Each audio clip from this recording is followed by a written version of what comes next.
Lyora Hale stood before the solicitor's door, unaware her life was about to be sold by the father who'd just died. Inside a sealed envelope lay a marriage contract binding her to Darian Voss, the man they called the Duke of Shadows. The world expected her to weep. She didn't weep. The world expected her to beg. She didn't beg. Instead, she made a choice that would shatter every rule written by men who believed women were things to be owned. This is a story about power, survival, and the dangerous game two people play when neither will kneel. Stay with me until the end, hit that like button, and comment your city so I can see how far this story travels. The rain hadn't stopped for 3 days. Lyora stood outside the law offices of Grimshaw and Associates, watching water stream down the narrow windows like tears the building refused to shed. Her black dress clung to her shoulders, heavy with moisture and the weight of a funeral she'd left 2 hours ago. The cemetery had been empty except for her, the priest, and a gravedigger who kept checking his pocket watch. No one mourned Richard Hale. Not anymore. She pushed through the door. A bell chimed, too cheerful for the occasion. The front room smelled of old paper and pipe tobacco, and somewhere deeper in the building, a clock ticked with the persistence of something that had outlived everyone who'd ever wound it. "Miss Hale!" The clerk appeared from behind a partition, a thin man with ink stains on his fingers and the cautious expression of someone who'd delivered bad news before. "Mr. Grimshaw is expecting you. This way."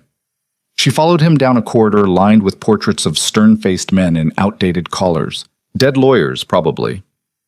This place was a tomb for reputations and fortunes, and she was about to find out which category her father belonged to. The clerk knocked twice, then opened the door without waiting for an answer. Arthur Grimshaw sat behind a desk that had seen better decades. He was older than she'd expected, 70, maybe more, with white hair combed flat and eyes that had witnessed too many people lose everything. He stood when she entered, a gesture of courtesy that felt rehearsed. "Miss Hale, please, sit." She sat. The chair was hard, the kind designed to keep meetings short. Grimshaw settled back into his own seat with a sigh that sounded like it had been building for years. He reached for a leather folder, opened it, then paused, as if reconsidering the wisdom of what came next. "I will be direct," he said. "Your father's estate is insolvent." Lyora had expected this, She'd seen the creditors circling for months, the letters with red seals piling up in the study while her father locked himself away with brandy in silence. "How insolvent?" Grimshaw adjusted his spectacles. "The debts exceed the assets by approximately £43,000. The number sat in the air like smoke. 43,000. She could have lived modestly for a decade on a fraction of that. Instead, it was a noose. "The house?" she asked. "Will be seized within the month, along with all furnishings, personal effects, and—" He hesitated. "Your mother's jewelry." That one landed differently. The jewelry had been the last thing her mother touched before the fever took her. Lyora had been 12. She remembered her mother's hands, thin and trembling, fastening a pearl necklace around Lyora's throat. "These will be yours someday. Keep them safe." She'd kept them safe. Her father had not. "I see," Lyora said, her voice steady in a way that surprised her. "Then I assume this meeting is to inform me I'll be homeless in 30 days. Grimshaw's expression shifted, something close to pity, but harder around the edges. "Not exactly." He reached into the folder and withdrew an envelope. It was sealed with black wax, her father's signet pressed into it like a final command from beyond the grave. "Your father left specific instructions," Grimshaw said. "This was to be opened only in the event of his death, and only in your presence." He slid the envelope across the desk. Lyora stared at it. Her name was written on the front in her father's handwriting, sharp, controlled letters that revealed nothing of the chaos he'd left behind. She broke the seal. Inside was a single sheet of paper and a smaller, folded document. She unfolded the letter first. "Lyora, if you are reading this, then I am dead, and you are facing the consequences of choices I made long before you were old enough to understand them. I will not ask for forgiveness. I do not deserve it. But I have secured your future in the only way left to me. Enclosed is a marriage contract. It was signed 5 years ago, binding you to Darian Voss, Duke of Thornfield, upon my death, or the dissolution of my estate, whichever came first. The arrangement was his condition for clearing a debt that would have destroyed us then. I accepted. You will think me a monster, you may be right, but Voss is not the man the world believes him to be. I would not have given you to a true villain. Trust that, if you can trust nothing else. The contract is legally binding. You have 30 days to fulfill it, or the estate's debts will transfer to you personally. I am sorry. R.H. Leora read it twice, then a third time because surely she'd misunderstood. But the words didn't change. Marriage contract, Darian Voss. 30 days. She set the letter down carefully as if it might explode. This is a joke. I'm afraid not. Grimshaw's voice was flat, clinical. The contract is valid. It was witnessed, notarized, and filed with the Crown's registry. Lord Voss's signature is genuine. My father sold me. Your father made an arrangement to protect you from debtor's prison. By chaining me to a man I've never met. Grimshaw said nothing. What could he say? The law didn't care about fairness.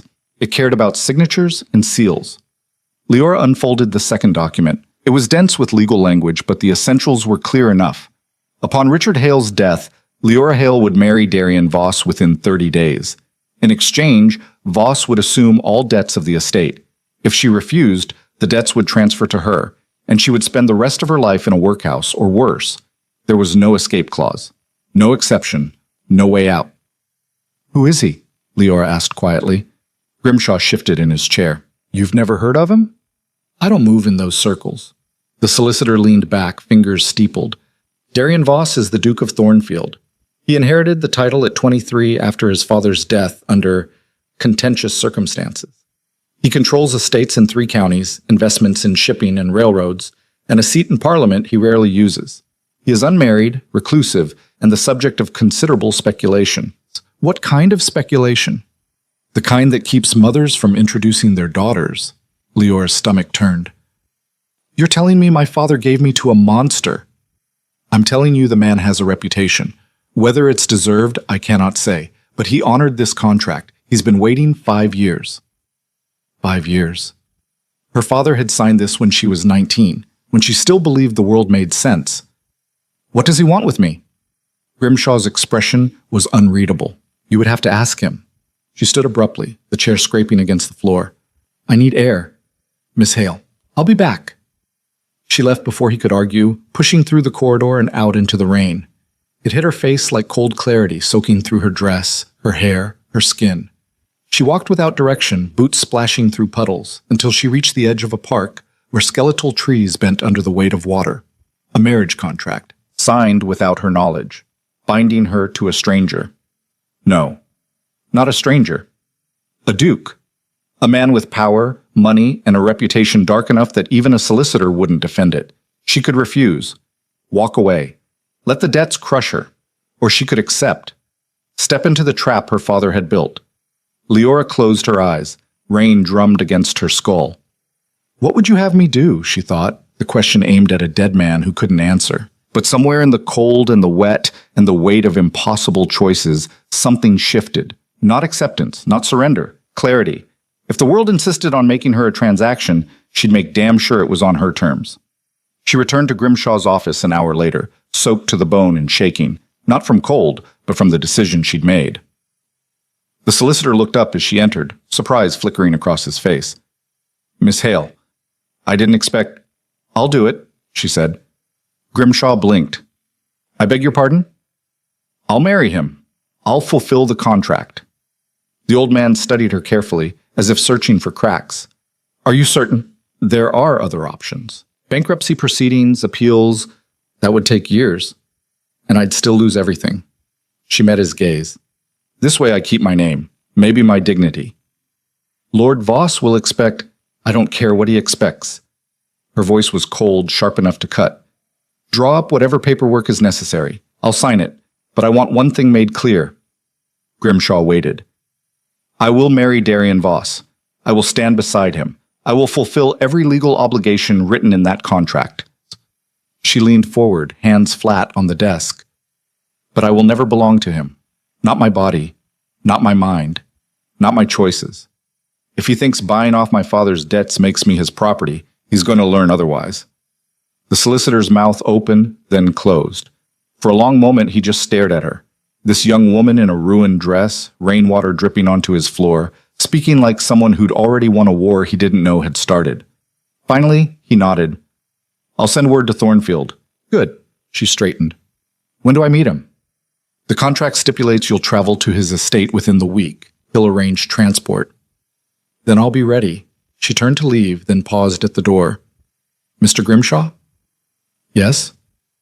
My father's letter. He said Voss wasn't the man the world believed him to be. Do you think that's true? The solicitor removed his spectacles, polishing them slowly with a handkerchief. When he spoke, his voice was quieter than before. I've practiced law for 47 years, Miss Hale. I've seen good men do terrible things, and terrible men do inexplicable kindnesses. Darian Voss is complicated. That's all I can tell you. Leora nodded. Complicated. That's more honest than most would give. She left then, stepping back into the rain that had finally begun to ease. The streets were slick and dark, reflecting fractured lamplight like broken glass. Somewhere in the city, in an estate she'd never seen, a man she'd never met was waiting. She wondered if he knew what he'd bought. She wondered if he'd regret it. The carriage arrived on the 7th day. It was black, polished to a shine that seemed excessive for someone supposedly reclusive. The driver wore Voss livery, charcoal and silver, and handed her a letter without a word. Miss Hale, transport has been arranged. Your belongings will follow separately. You are expected at Thornfield by evening. DV. No greeting, no reassurance, just instructions. Leora folded the letter and climbed into the carriage. The interior was austere, dark leather, no ornamentation, functional, cold, like the man perhaps. The journey took 6 hours, carrying her north through countryside she barely registered. Her mind was elsewhere, circling the same questions again and again. What did he look like? What did he sound like? Was he cruel? Indifferent? Did he care at all that she was a person, not a contract? By the time the carriage turned onto a private road lined with iron gates, dusk had settled over the land like ash. Thornfield appeared through the trees, a sprawling estate of gray stone and sharp angles, windows dark except for a few scattered lights that looked more like warnings than welcomes. The carriage stopped at the main entrance. The driver opened the door. Leora stepped out onto gravel that crunched under her boots. The air was colder here, sharper, carrying the scent of pine and something else. Smoke, maybe, or just the weight of a place where too many secrets had been buried. The front door opened. A woman emerged, middle-aged, severe, dressed in black with a ring of keys at her waist. Housekeeper, probably. Miss Hale, I am Mrs. Calloway. His Grace is waiting in the study. This way. No pleasantries, no welcome. Just deficiency. Leora followed her inside. The entrance hall was cavernous, with marble floors and a staircase that swept upward into shadows. Portraits lined the walls, Voss ancestors presumably, all of them glaring down with the same cold disapproval. Mrs. Calloway led her down a corridor, their footsteps echoing. She stopped at a heavy oak door, knocked twice, and pushed it open without waiting for a response. Miss Hale, Your Grace. Then she left, closing the door behind her. Leora stood at the threshold, heart pounding in a way that annoyed her. She refused to be afraid. The study was dimly lit, shelves of books climbing toward a ceiling lost in shadow. A fire burned low in the hearth, casting uneven light across a desk where a man sat, his back to her, reading something she couldn't see. He didn't turn, didn't acknowledge her at all.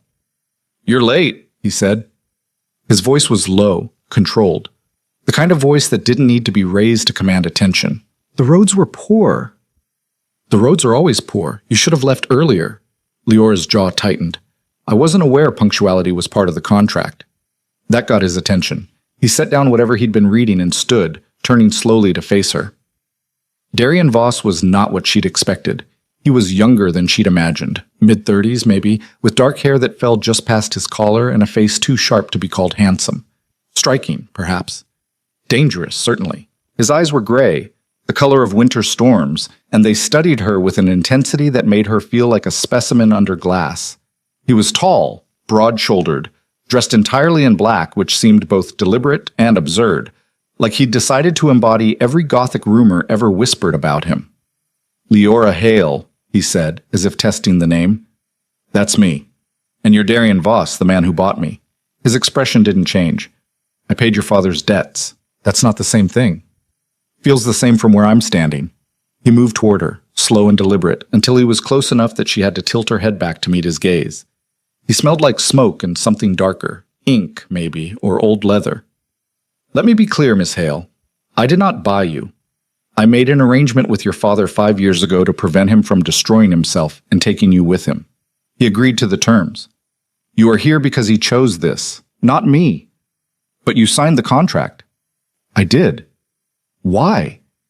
For the first time, something flickered across his face, too quick to read, gone before she could name it.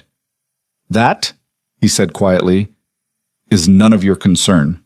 Leora laughed, a short, sharp sound that didn't belong in the heavy silence of the room. None of my concern? You tied my entire future to yours with a signature, and it's none of my concern? Correct. She wanted to slap him, wanted to scream, wanted to walk out and never look back. Instead, she stepped closer, close enough that she could see the faint scar above his left eyebrow, the tension in his jaw. I came here because I had no choice, she said, her voice low and steady. I will marry you because the alternative is ruin, but understand this, Your Grace. She let the title drip with contempt. I will never be yours, not in any way that matters. You can have my name, you can have my presence, but you will never have me. Silence. Darian Voss stared down at her, his expression unreadable. Then, slowly, something that might have been a smile tugged at the corner of his mouth. Good, he said. Leora blinked. Good? I don't want a wife who'll faint at the first sign of difficulty. If you're going to survive here, Miss Hale, you'll need that fire. He stepped back, returning to his desk. Mrs. Calloway will show you to your rooms. We'll discuss the details of the arrangement tomorrow. That's it? Were you expecting something else? She didn't know what she'd expected. A fight, maybe, an argument, some acknowledgement that this was insane. You're dismissing me? I'm giving you time to settle in.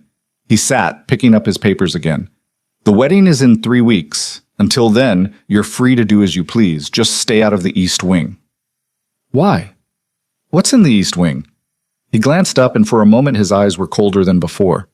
Nothing that concerns you. It was a warning, clear as a blade. Leora held his gaze a moment longer, then turned and left without another word. Mrs. Calloway was waiting in the corridor. This way, Miss Hale. They climbed the staircase in silence, moving through hallways that seemed to go on forever. The house was massive, far too large for one man, and every room they passed felt abandoned, furniture covered in sheets, curtains drawn, air thick with disuse. Finally, the housekeeper stopped at a door near the end of a long corridor. Your rooms. She opened the door to reveal a suite that was, surprisingly, not a prison cell. A 4-poster bed dominated the space, flanked by tall windows overlooking the grounds. There was a desk, a wardrobe, a sitting area with 2 chairs by an unlit fireplace. It was beautiful, impersonal, like a hotel room designed to be forgotten. Your things will arrive tomorrow, Mrs. Calloway said. Breakfast is at 8, dinner at 7. If you need anything, ring the bell. She gestured to a velvet cord by the door. Thank you. The housekeeper nodded, already turning to leave. Mrs. Calloway? She paused. What's he like? Really? The older woman's expression didn't change, but something shifted in her eyes, something that might have been pity or warning or both. His Grace is a fair employer, she said carefully. He asks much, but he pays well. Beyond that, I cannot say. Cannot or won't. Mrs. Calloway's mouth thinned. Good night, Miss Hale. She left, closing the door with a soft click. Leora stood alone in the center of the room, surrounded by luxury she hadn't asked for, bound to a man she didn't know, trapped in a life that wasn't hers. She walked to the window and pressed her forehead against the cold glass. Outside, the ground stretched into darkness. No lights, no movement, just vast, empty space and the distant line of trees that marked the edge of the estate. A prison with fine furniture. She thought of her father's letter. Voss is not the man the world believes him to be. Maybe. But he was still a stranger who'd agreed to own her future, and she'd just promised herself she'd never let him. The question now was simple. Could she keep that promise? The first morning came too early. Leora woke to sunlight cutting through unfamiliar curtains and the disorienting silence of a house that didn't belong to her. For a moment, just one, she forgot where she was. Then memory crashed back like cold water, and she sat up, chest tight. Thornfield. The contract. Darian Voss. She'd slept in her clothes, too exhausted to bother unpacking the single bag she'd brought. Now her dress was wrinkled, her hair a mess, and somewhere in this enormous prison, people were already awake and judging her. Fine. Let them judge. She found a wash basin on a side table, splashed cold water on her face, and did what she could to look presentable. It wasn't much, but she'd learned a long time ago that survival didn't require perfection, just stubbornness. The clock on the mantel read 8:30. She'd already missed breakfast. Good. She wasn't hungry anyway. Leora opened the door and stepped into the corridor. The house looked different in daylight.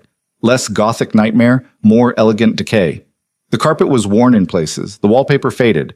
Money here, yes, but old money. The kind that had stopped caring about appearances. She made her way downstairs, following the sound of voices until she reached what appeared to be a dining room. The door was ajar. Inside, Mrs. Calloway stood near a sideboard, speaking in low tones with a younger woman. A maid, probably, based on the apron and cap. Doesn't matter what she expects, Mrs. Calloway was saying. His Grace has his routines. She'll adapt or she won't. Either way, it's not our concern. But, ma'am, shouldn't someone tell her? Tell her what? That he takes his meals alone? That he doesn't entertain? She'll figure it out soon enough. Leora pushed the door open. Both women turned, surprise flashing across their faces before settling into neutral professionalism. Miss Hale, Mrs. Calloway said, recovering first.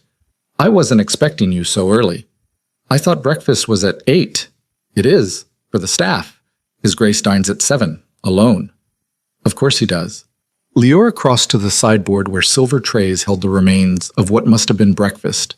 Bread, jam, cold meats. She picked up a plate. Where is he now? His study. He's not to be disturbed before noon. I see. And what am I supposed to do until then? Mrs. Calloway's expression didn't change. Whatever you like, Miss Hale. You're free to explore the house. The library is well stocked. The gardens are extensive. Just stay out of the east wing. Yes, he mentioned that. Leora spread jam on a piece of bread with more force than necessary.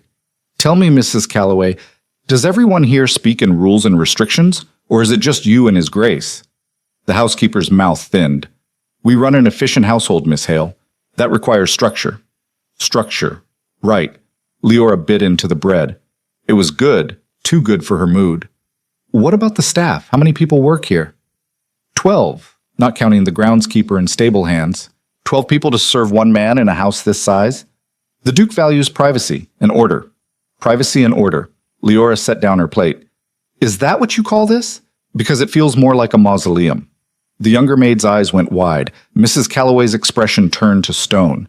Miss Hale, I understand this is an adjustment, but I would advise you to remember where you are.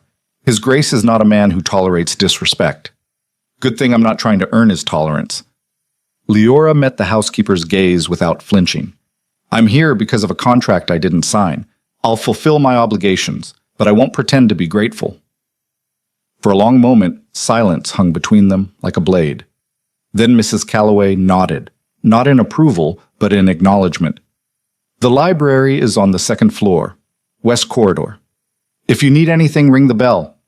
She left without waiting for a response, the younger maid scurrying after her. Leora stood alone in the dining room, surrounded by expensive furniture and the echo of her own defiance.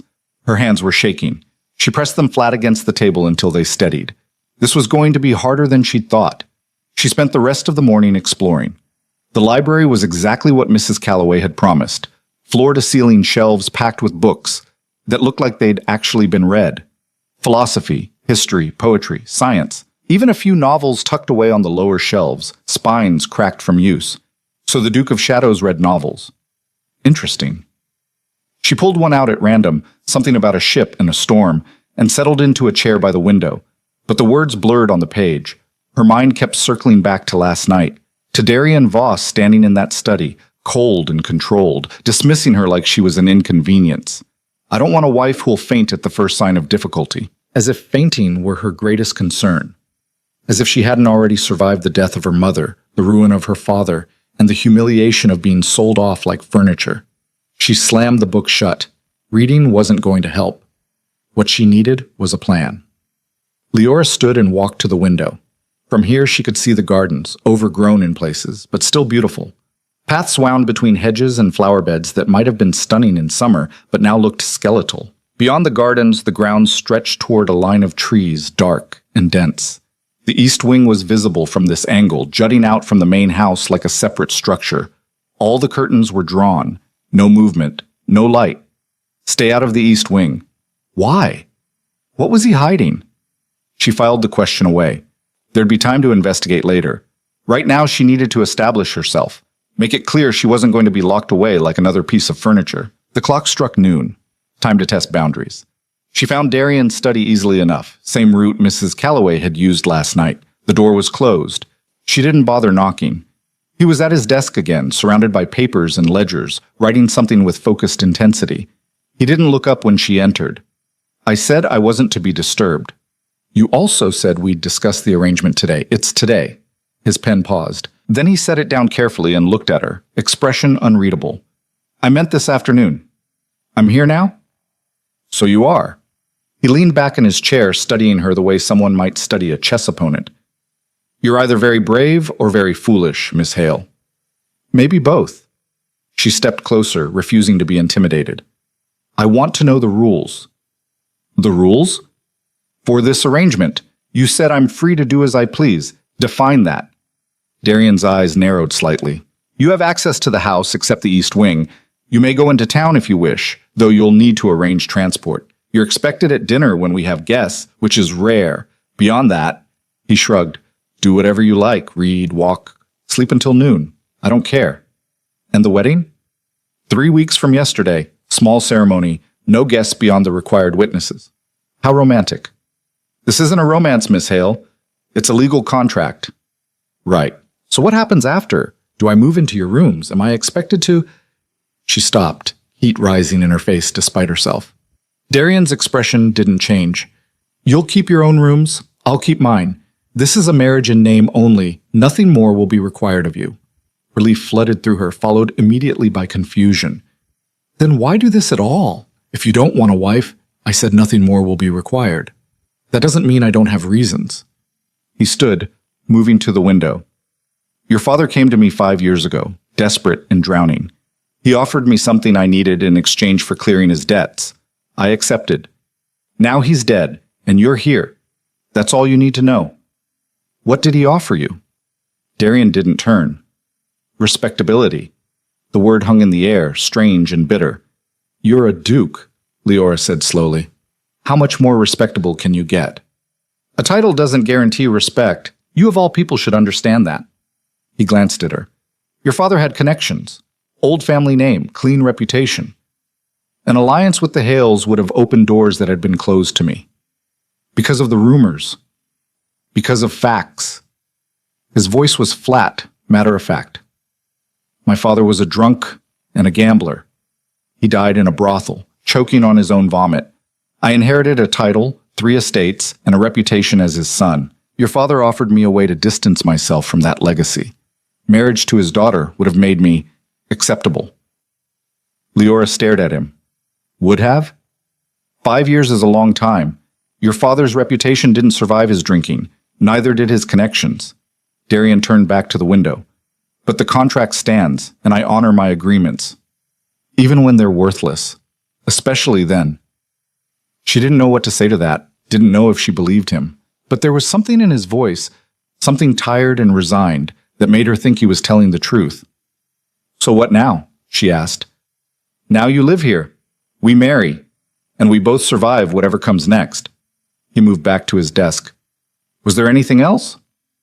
Yes, actually. Leora straightened. I want to see the household accounts. That got his attention. Excuse me? The accounts. Expenses, wages, maintenance. If I'm going to be mistress of this house, I should know how it's run. Darian's expression shifted. Surprise, maybe, or suspicion. Why? Because I'm not going to sit in a room for 3 weeks staring at walls. She crossed her arms. I grew up managing my father's household after my mother died. I know how to run an estate. Let me be useful. Mrs. Calloway handles the household. I'm sure she does. But Mrs. Calloway doesn't like me, and I don't trust her. I want to see the numbers myself.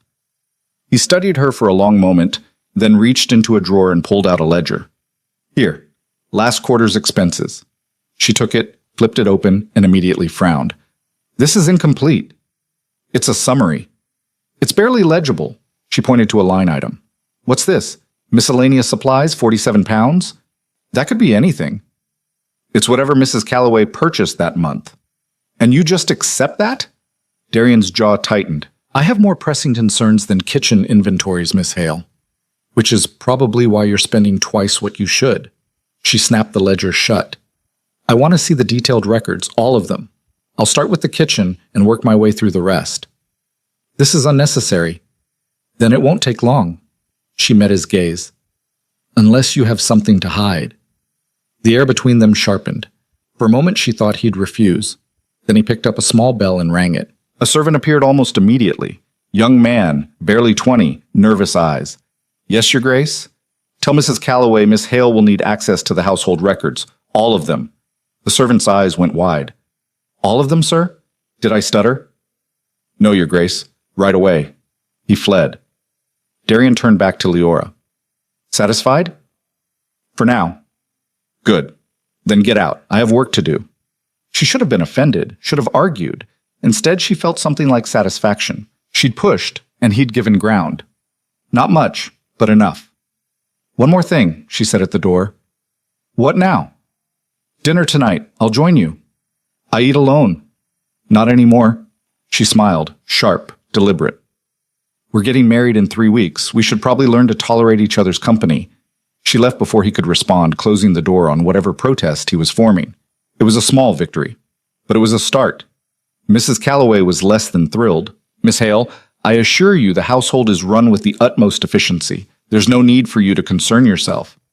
His Grace disagrees. Leora sat at the desk in what she decided would be her office, a small room near the library that looked like it hadn't been used in years. The records, please. The housekeeper's expression could have frozen fire, but she produced a stack of ledgers, dropping them onto the desk with more force than necessary. Anything else? Yes. I'll need to speak with the staff, individually, starting tomorrow. That's highly irregular. So is a marriage arranged by a dead man. But here we are. Leora opened the first ledger. Dismissed, Mrs. Calloway. The woman left, fury radiating from every stiff step. Leora allowed herself a moment of petty satisfaction, then got to work. The numbers told a story. Not the story Mrs. Calloway wanted told, but a story nonetheless. Expenses were high, too high for a household this size. Food costs especially. Someone was either skimming or spectacularly incompetent at negotiating with suppliers. Possibly both. But there were stranger things too. Payments to external consultants with no explanation. Large withdrawals marked only as discretionary funds. And the East Wing, there were expenses for it, repairs and maintenance, but nothing specific.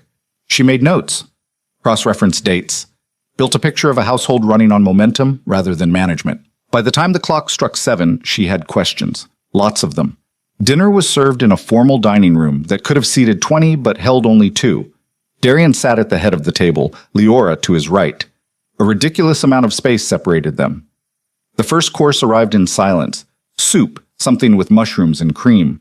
Leora tasted it. Excellent. Wasted on this atmosphere. Mrs. Calloway is upset, Darian said without preamble. Mrs. Calloway will survive. She's worked here for 15 years. She's earned a degree of trust. Trust doesn't mean exemption from oversight. Leora set down her spoon. Your household expenses are at least 30% higher than they should be. Someone is either cheating you or incompetent, possibly both. Darian's expression didn't change. And you determined this after one afternoon? I determined this after 2 hours. The rest of the afternoon I spent confirming it. She pulled a folded paper from her pocket and slid it across the table. Look at the food costs. You're paying premium prices for basic goods. Either your suppliers are gouging you, or someone's taking a cut. He glanced at the paper but didn't pick it up. This is Mrs. Calloway's domain. Which is part of the problem. She's been here 15 years with no accountability. That breeds complacency. Or worse. You're accusing her of theft based on what? High grocery bills? I'm not accusing anyone yet. I'm pointing out irregularities. Leora leaned forward. Let me do this. Let me fix it. You don't care about the household. Fine, I do. Darian was quiet for a moment, studying her with those unreadable gray eyes. Why? Because I need something to do. Because I'm good at it. And because if I'm going to live here, I'm not going to watch money get wasted.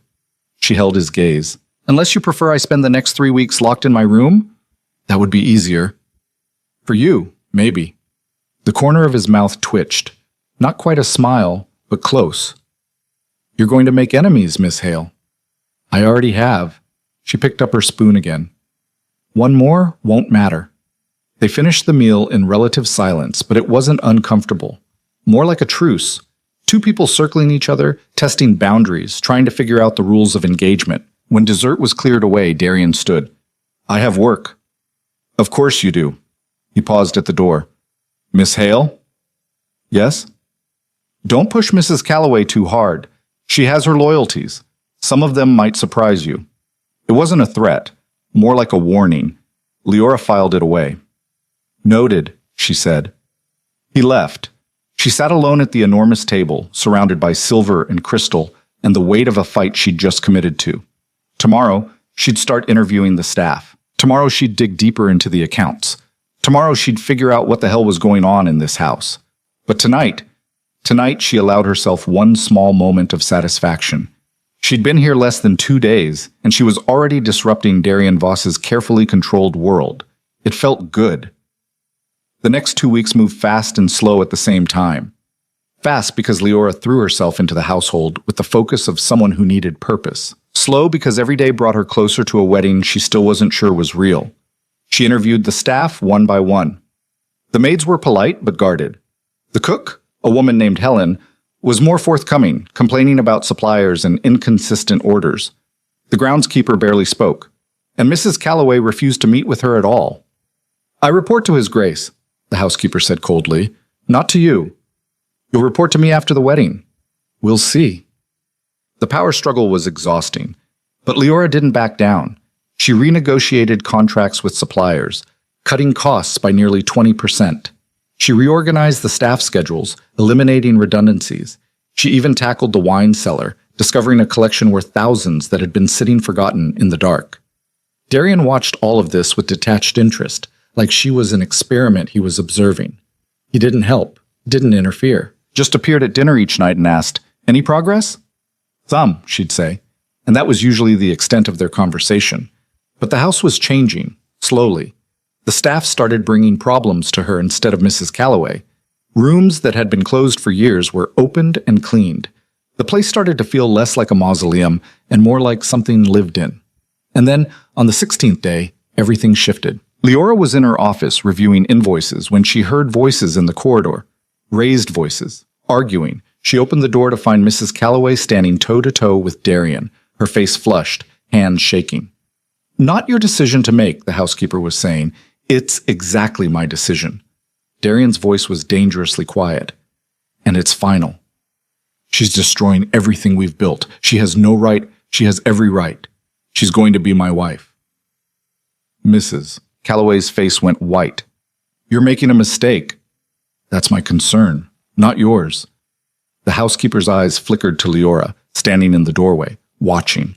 For a moment, something raw flashed across her face. Rage, maybe, or fear. Then she turned and walked away, her footsteps echoing down the corridor like hammer blows.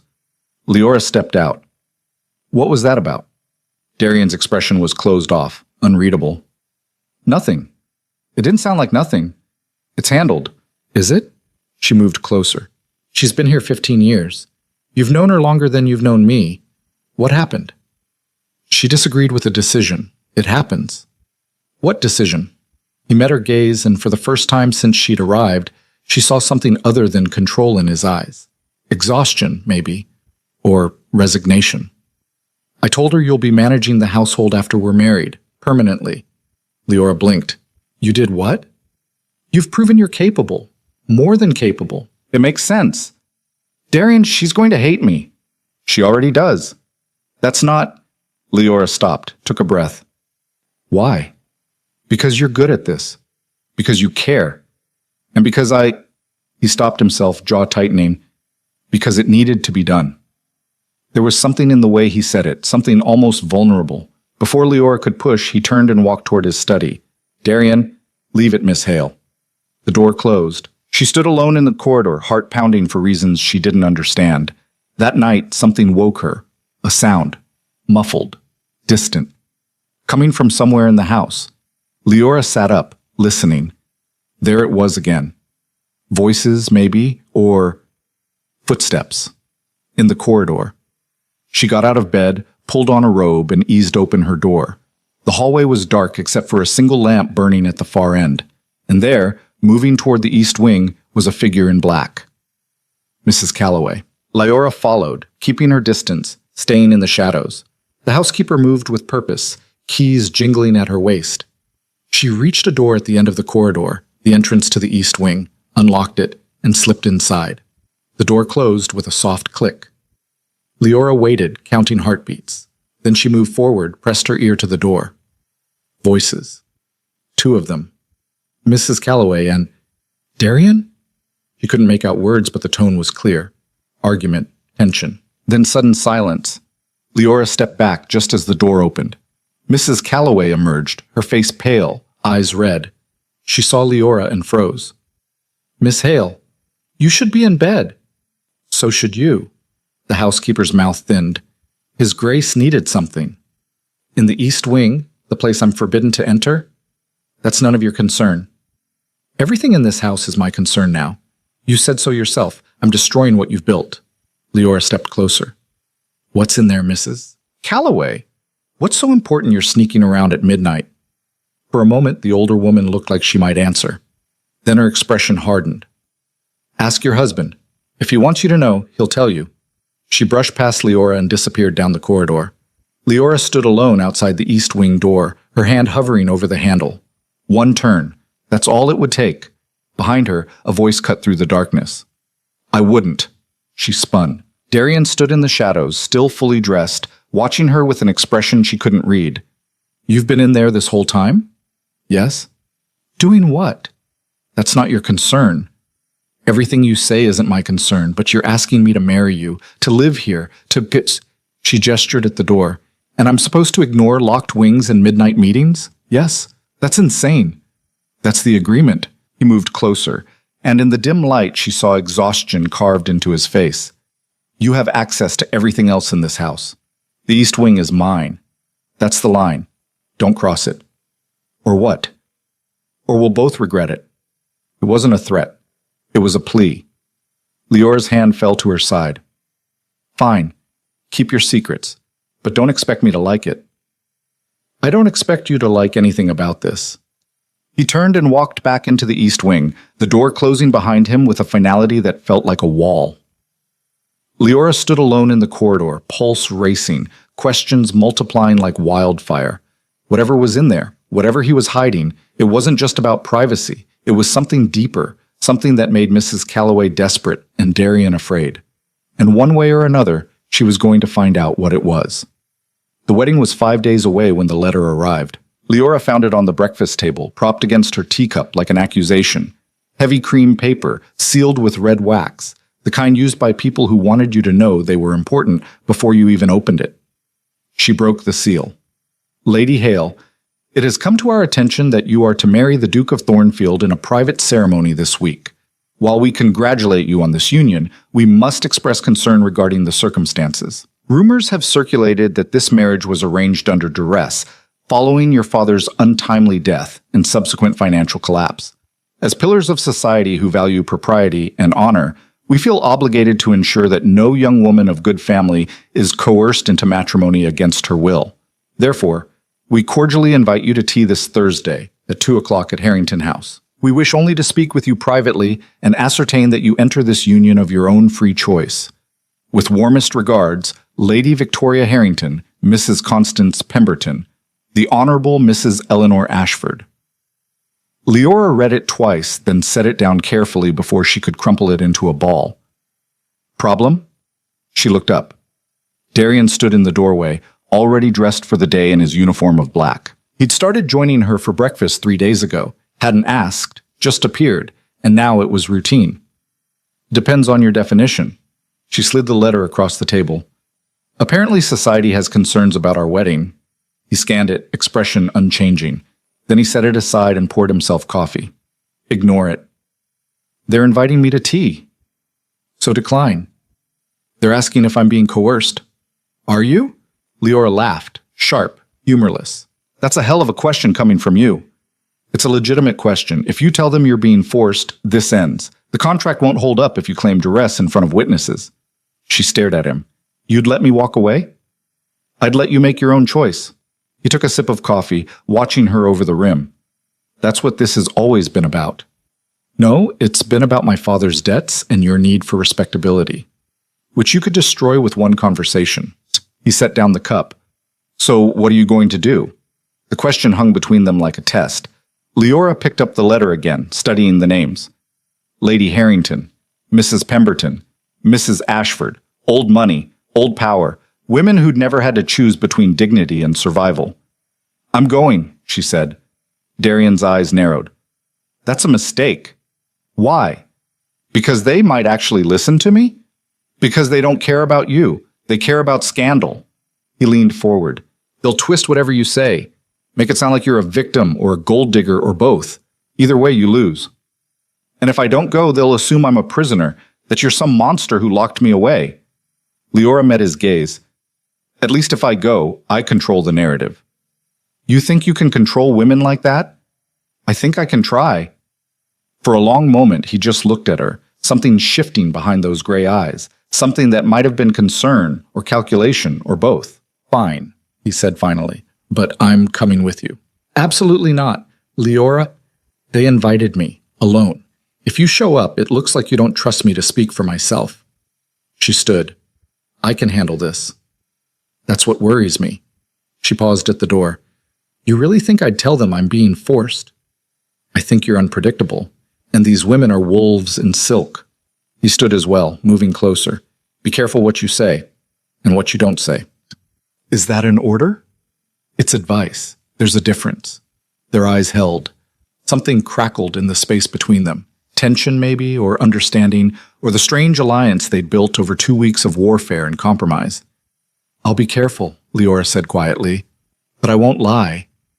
I wouldn't expect you to. She left before the moment could stretch into something else. Thursday came too fast. The carriage ride to Harrington House took an hour, winding through countryside that gradually gave way to manicured estates and cobblestone streets. Leora watched it all through the window, pulse steady but mind racing. She'd chosen her dress carefully, simple, elegant, dark blue. Nothing too expensive, nothing that screamed Duchess. She needed to look composed but not arrogant, confident but not defiant. It was exhausting, this performance, but necessary. The carriage stopped before a mansion that made Thornfield look modest. White stone, columns, windows that caught the afternoon sun like mirrors. Wealth on display. A butler answered the door before she could knock. Miss Hale, this way. He led her through a foyer that belonged in a museum, down a corridor lined with paintings worth more than her father's entire ruined estate, and finally to a sitting room where 3 women waited like a tribunal. Lady Harrington sat in the center, 60-ish, silver hair, diamonds at her throat. To her left was Mrs. Pemberton, younger but trying hard to look older, and on the right, Mrs. Ashford, sharp-eyed and thin-lipped. They smiled. It didn't reach their eyes. Miss Hale, Lady Harrington said, voice warm as winter. How lovely of you to come. Please sit. Leora sat. Tea was already poured, bone china, delicate patterns. Everything about this room screamed refinement, from the silk wallpaper to the fresh flowers arranged with geometric precision. Sugar? Mrs. Pemberton asked. No, thank you. How brave. I simply cannot take tea without it. She smiled again, saccharine. But then I suppose you've had to be brave lately. Such a difficult time for you. Here we go. I appreciate your concern, Leora said carefully, but I'm managing well enough. Are you? Mrs. Ashford leaned forward slightly. We were so terribly sorry to hear about your father. Such a tragedy, and so sudden. It was. And then to discover the state of his affairs, the debts, the ruin. My dear, you must have been devastated. I was shocked, but not devastated. Leora took a sip of tea, buying time. My father made his choices. I'm making mine. Lady Harrington's smile sharpened. Which brings us to the reason for this visit. We understand you're to marry the Duke of Thornfield, quite suddenly. But 5 days from now? Yes. And this was arranged how, exactly? The question was casual. The intent was not. Leora set down her cup. My father entered into a contract with the Duke 5 years ago. Upon my father's death, I agreed to honor it. A contract? Mrs. Pemberton's tone suggested she'd tasted something rotten. How extraordinary. And what were the terms of this contract? Marriage in exchange for debt relief. Silence. The three women exchanged glances, quick, loaded with meaning. So you were sold, Mrs. Ashford said bluntly. I was offered a choice between marriage and bankruptcy. That's not a choice, dear. That's coercion. Leora's jaw tightened. With respect, Mrs. Ashford, it was my choice to make, and I made it. But surely you understand how this looks. Lady Harrington's voice was silk over steel. A young woman, newly orphaned, financially desperate, marrying a man of considerable wealth and questionable reputation. Society will assume you were forced, or worse, that you're a fortune hunter. Let them assume whatever they like. You say that now, but reputations are fragile things. Once damaged, they're nearly impossible to repair. She paused delicately. Especially for women. Is that a threat? It's a warning. Lady Harrington leaned back, studying Leora like a specimen. The Duke of Thornfield is not well regarded. He's reclusive, antisocial, rumored to be involved in all manner of unsavory dealings. Marrying him will not elevate you. It will taint you. Then it's fortunate I'm not marrying him for elevation, Mrs. Pemberton gasped softly. Then why are you marrying him? Because I agreed to. Under duress. Under pressure. There's a difference. Not in the eyes of the law. Leora stood abruptly. I appreciate your concern, truly, but I came here as a courtesy, not to be interrogated about my choices. Sit down, Miss Hale. Lady Harrington's voice cracked like a whip. We're not finished. I am. Leora met her gaze without flinching. You invited me here under the pretense of concern, but what you really want is gossip, something to whisper about at your parties. Well, here's your story. I'm marrying Darian Voss because I chose to, not because he forced me, not because I'm desperate, because it's the best option I have, and I'm not ashamed of that. You will be, Mrs. Ashford said coldly, when society turns on you, when you're barred from every drawing room in London, when your name becomes synonymous with scandal. Then I'll survive that too. Leora moved toward the door. I've survived worse. Wait, she stopped. Lady Harrington had stood, expression unreadable. You're making a grave mistake, the older woman said quietly. But you're not the first young woman to choose pride over sense. If you insist on going through with this marriage, at least do it publicly. A proper wedding with proper witnesses. Give society a chance to see that you're not a victim. I don't need society's approval. You need its tolerance, and you won't get that with a secret ceremony that looks like you're ashamed. Lady Harrington moved closer. Make it public. Invite guests. Show everyone you're choosing this. Leora hesitated. It wasn't terrible advice, but it wasn't offered from kindness either. Why do you care? I don't, but I care about propriety, and a scandal involving the Duke of Thornfield reflects poorly on all of us. She smiled thinly. Call it self-interest. At least you're honest. I'm practical. Consider the suggestion. Leora left without another word, climbing into the carriage with her heart pounding and anger simmering just below her skin. Wolves in silk. Darian had been right, but so had she. She'd controlled the narrative, barely, and she'd learned something important. Society wasn't going to accept this marriage quietly. They were going to fight it, undermine it, try to prove she was either victim or villain. She needed to get ahead of it. By the time she reached Thornfield, she knew what to do. Darian was in the garden, unusual for him, standing near an overgrown hedge with his back to the house. He turned when he heard her approach, expression guarded. How was tea? About as pleasant as a public execution. She stopped in front of him. They think you're a monster, and I'm either stupid or complicit. That's what I expected. Well, they had a suggestion, one that actually makes sense. She took a breath. We should make the wedding public. His expression didn't change.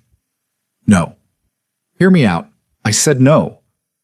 Darian, if we do this privately, it looks like we're hiding, like there's something shameful about it. But if we invite people, have witnesses, make it formal, it becomes a spectacle, which is exactly what I don't want. What you want doesn't matter anymore. The words came out sharper than she'd intended. This isn't just about you. It's about both of us. And right now, society thinks I'm a victim or a gold digger. I need to prove otherwise. By performing for people who've already decided what to think? By taking control of the story. She moved closer, lowering her voice. I know you hate attention. I know you'd rather hide here forever, but I can't. I won't. If I'm going to be your wife, I'm going to do it on my terms. That means facing people, proving I chose this. Darian's jaw worked. You don't understand what you're asking. Then explain it to me. I can't. Can't or won't. Both.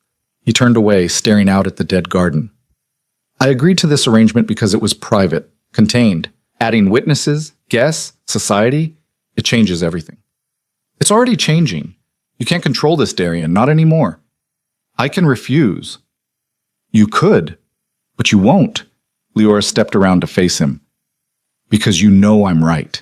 Because you're honorable enough to give me what I need, even if it costs you. Something flickered in his eyes, pain, maybe, or fear. You don't know what it will cost. Then tell me. Whatever's in the East Wing, whatever you're hiding, tell me, and maybe I'll understand. No. Why not? Because some things can't be explained. They can only be survived. His voice was raw, stripped of its usual control. And I've spent 5 years surviving. I won't risk that for a public spectacle. It's not a spectacle. It's a choice. She reached out, touched his arm. He flinched but didn't pull away. I'm not asking you to expose yourself. I'm asking you to stand beside me. Publicly. Just once. And then what? Society accepts us? We live happily ever after? No. But we get through it. Together. The word hung between them. Together. As if they were partners instead of strangers bound by paper. Darian closed his eyes. You're going to destroy me, Miss Hale. Leora. Call me Leora. His eyes opened. For the first time since she'd met him, something in his expression cracked. Not breaking, but shifting, softening. Leora, he said quietly. If we do this, there's no going back. Society will pick us apart. They'll find every weakness, every flaw. They'll make our lives hell. Let them try. You say that now, Nate? I mean it. She held his gaze. I didn't come this far to hide, and neither did you. So let's do this right. Let's get married in front of people who think we're doomed and prove them wrong. For a long moment, he just looked at her. Then slowly, he nodded. 3 days. That's all the time we have. It's enough. Barely. He pulled away, already moving toward the house. I'll contact the vicar. You handle the guests. How many? 20. No more. 30? He stopped, glanced back. You're negotiating our wedding guest list?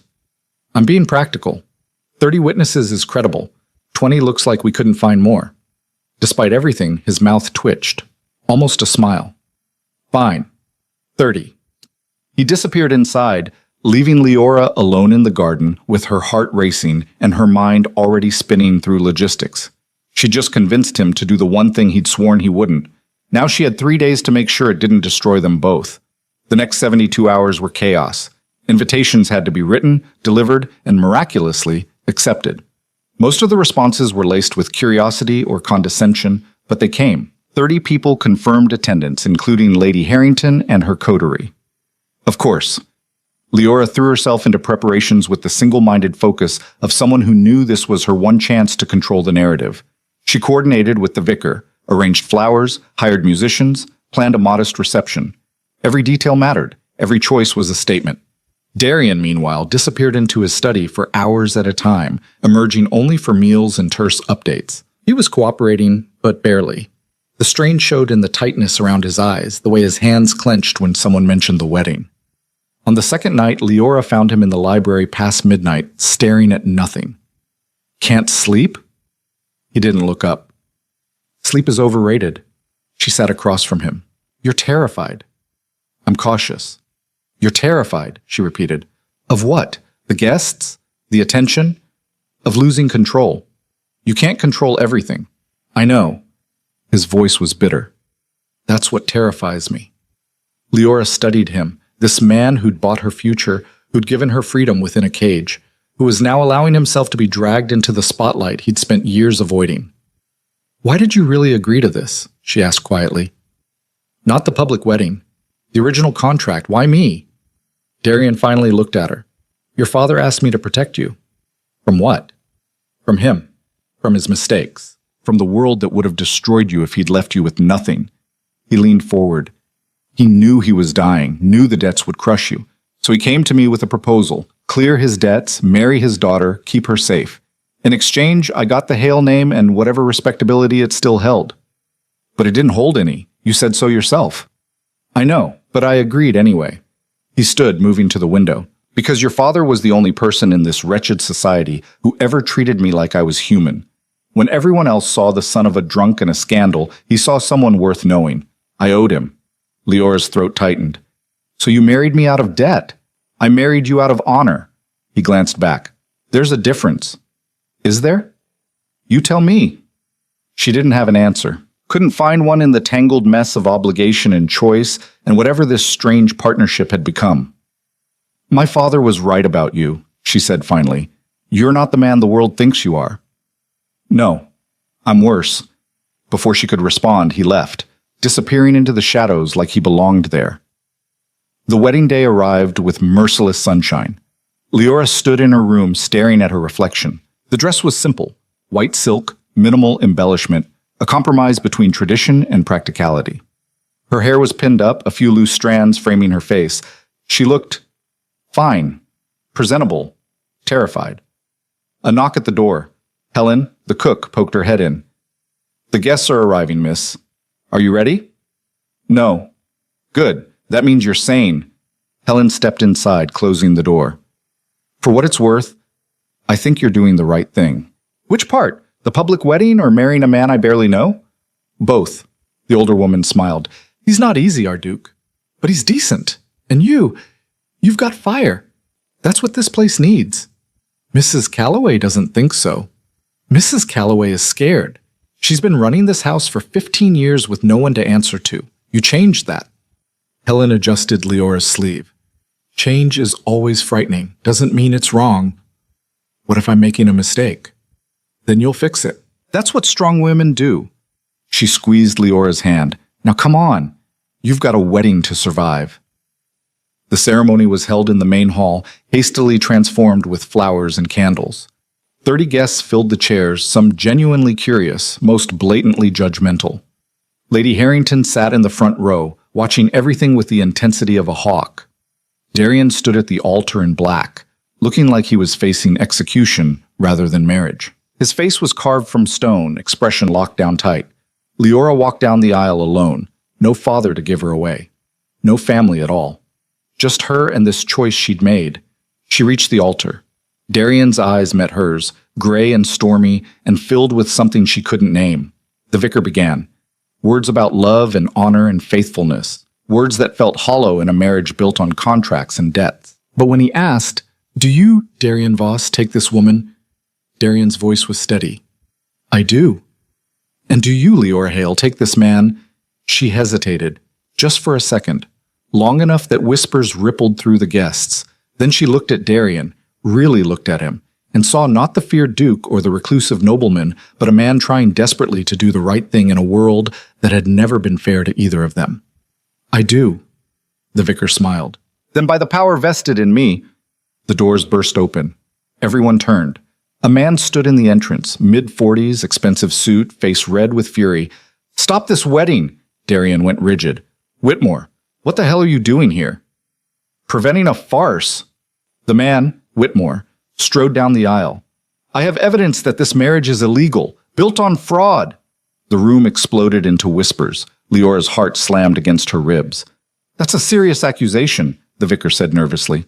"It's a true one." Whitmore pulled out papers, waving them like weapons. The contract between Richard Hale and Darian Voss was signed under duress. Hale was coerced into agreeing to terms that gave Voss control of his daughter's future. That makes this marriage void. "That's a lie," Darian said, voice dangerous. "Is it? Then explain why Hale tried to back out 5 years ago. Why he begged me to help him break the contract. Why he was terrified of what you'd do to his daughter." Leora's blood turned to ice. "What?" Whitmore turned to her, expression almost sympathetic. "I'm sorry, Miss Hale, but your father didn't want this. He was forced into it, and now Voss is forcing you." "No one forced me."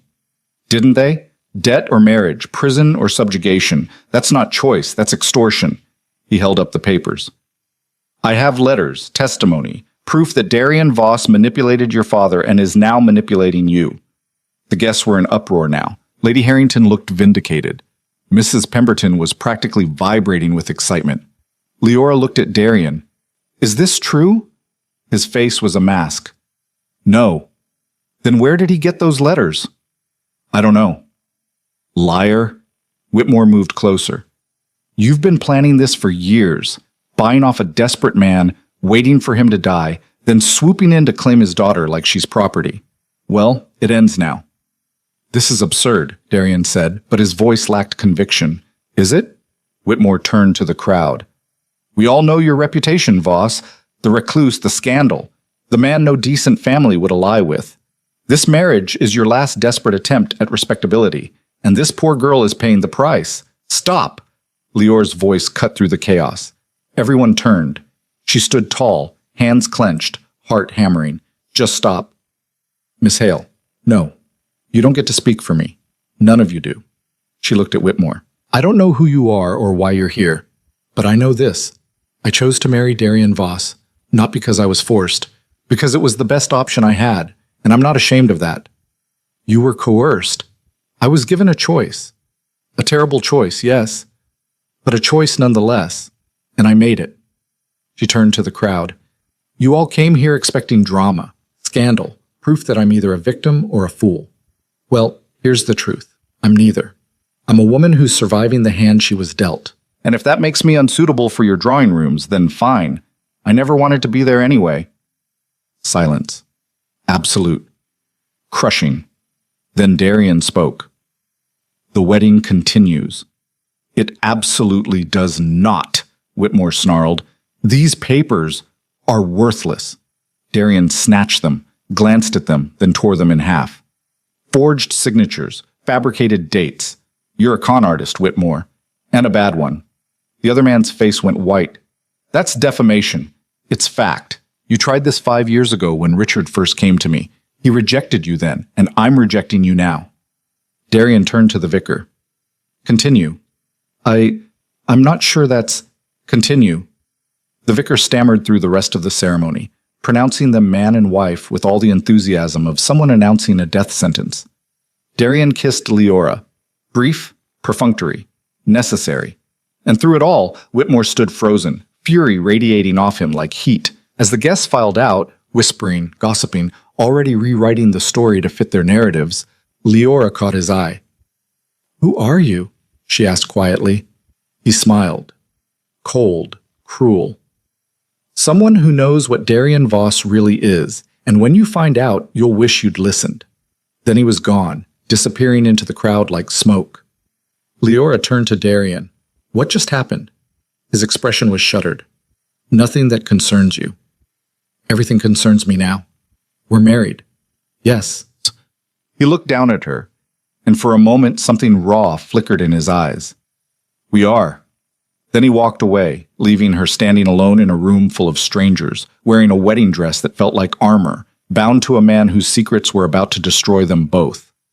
The reception was a disaster dressed up as civility. Guests clustered in small groups, voices low but urgent, dissecting what they'd just witnessed with the precision of surgeons and the restraint of vultures. Leora stood near the refreshment table, champagne glass in hand, watching Darian work the room with mechanical efficiency. He moved from conversation to conversation, face blank, saying just enough to be polite and nothing that mattered. He hadn't looked at her once since the ceremony ended. Lady Harrington materialized beside her, silk rustling. Well, that was quite the spectacle. That's one word for it. I warned you this would be difficult. I didn't anticipate it would be quite so theatrical. The older woman sipped her champagne, eyes tracking Darian across the room. Who was that man? The one who interrupted? I don't know. You should find out. Men like that don't appear without reason.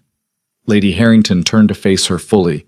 Tell me, Your Grace, how does it feel to be married to a man everyone fears and no one trusts? The title landed like a slap. Your Grace. She was a duchess now. The realization sat heavy and wrong. It feels like survival, Leora said quietly. Same as everything else. Survival. Lady Harrington smiled, sharp as glass. How pragmatic. I almost admire it. She set down her glass. But pragmatism won't protect you from what's coming. Society has made up its mind about this marriage. You're either a victim or a conspirator. Either way, you're marked. Then I'll wear the mark proudly. Will you? We'll see. The older woman drifted away, leaving Leora alone with her champagne and her racing thoughts. Across the room, Darian extracted himself from a conversation and headed for the exit. She followed. She caught him in the corridor, away from prying eyes. We need to talk. Not now. Yes, now. She grabbed his arm. He stopped, but didn't turn. What was that?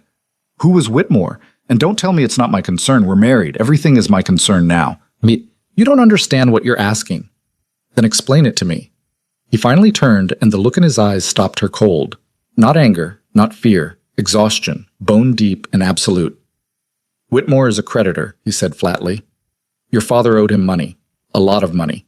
When I cleared Richard's debts, I absorbed everything, including what he owed Whitmore. The man's been trying to collect ever since. So this was about money?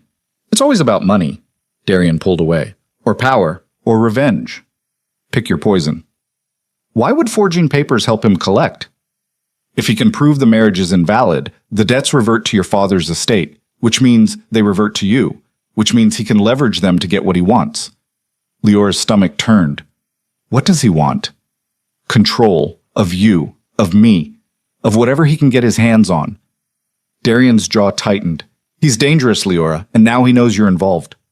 I was always involved. The moment I signed that contract, you signed nothing. You agreed verbally. The contract was between me and your father. He moved closer, voice dropping. Which means legally, you could still walk away. Claim coercion. Annul the marriage. Be free of this. The words hung between them like an offer and a test. Is that what you want? She asked. What I want doesn't matter. Answer the question. No. The word came out rough. But it might be safer for you. So safer than what? He didn't answer, just looked at her with those storm-gray eyes, and she saw it. The weight he carried, the secrets he kept, the fear he wouldn't name. Darian, go back to the reception, smile, play the happy bride. I need to think. He left before she could argue, disappearing down the corridor like a ghost. Leora stood alone, anger and frustration warring with something dangerously close to concern. She'd married a man she barely knew, stood beside him in front of people who wanted them to fail, and now some stranger was threatening them both. And Darian wouldn't tell her why. Fine. If he wouldn't talk, she'd find answers herself. The reception dragged on for another hour before the last guests finally left, trailing whispers and speculation like perfume. Leora endured their fake congratulations and thinly veiled pity with a smile that hurt her face. When the door closed on the final carriage, she found Mrs. Calloway in the kitchen, directing staff through cleanup. Where's His Grace? The housekeeper didn't look up. His study, where he always is. I need to speak with you. I'm busy. Now, Mrs. Calloway. Something in her tone made the older woman pause. She set down the silver tray she'd been polishing and turned, expression wary. What is it, Your Grace? The title again. Leora ignored the twist in her stomach. Tell me about Whitmore. Mrs. Calloway's face went carefully blank. I don't know who that is. Don't lie to me. He knew enough about this household to forge documents and time his entrance perfectly. Someone told him about the wedding. You think I think you've been working against me since I arrived. I think you resent me for disrupting your control over this house. And I think you're scared of something. Leora stepped closer. Tell me what it is. For a long moment, the housekeeper just stared at her. Then something in her expression cracked. You want the truth? Fine. Whitmore approached me 3 weeks ago, said he had information about His Grace, wanted to know about the wedding. I told him nothing. But you didn't report him. Report him to whom? His Grace doesn't confide in me anymore. Not since you arrived and upended everything. Her voice was bitter. I've served this family for 15 years, kept its secrets, protected its reputation, and you waltz in with your demands and your questions and your... She stopped, breathing hard. My what? Your certainty. Like you have any idea what you've married into. Then tell me. Mrs. Calloway laughed, harsh, humorless. You want to know? Fine.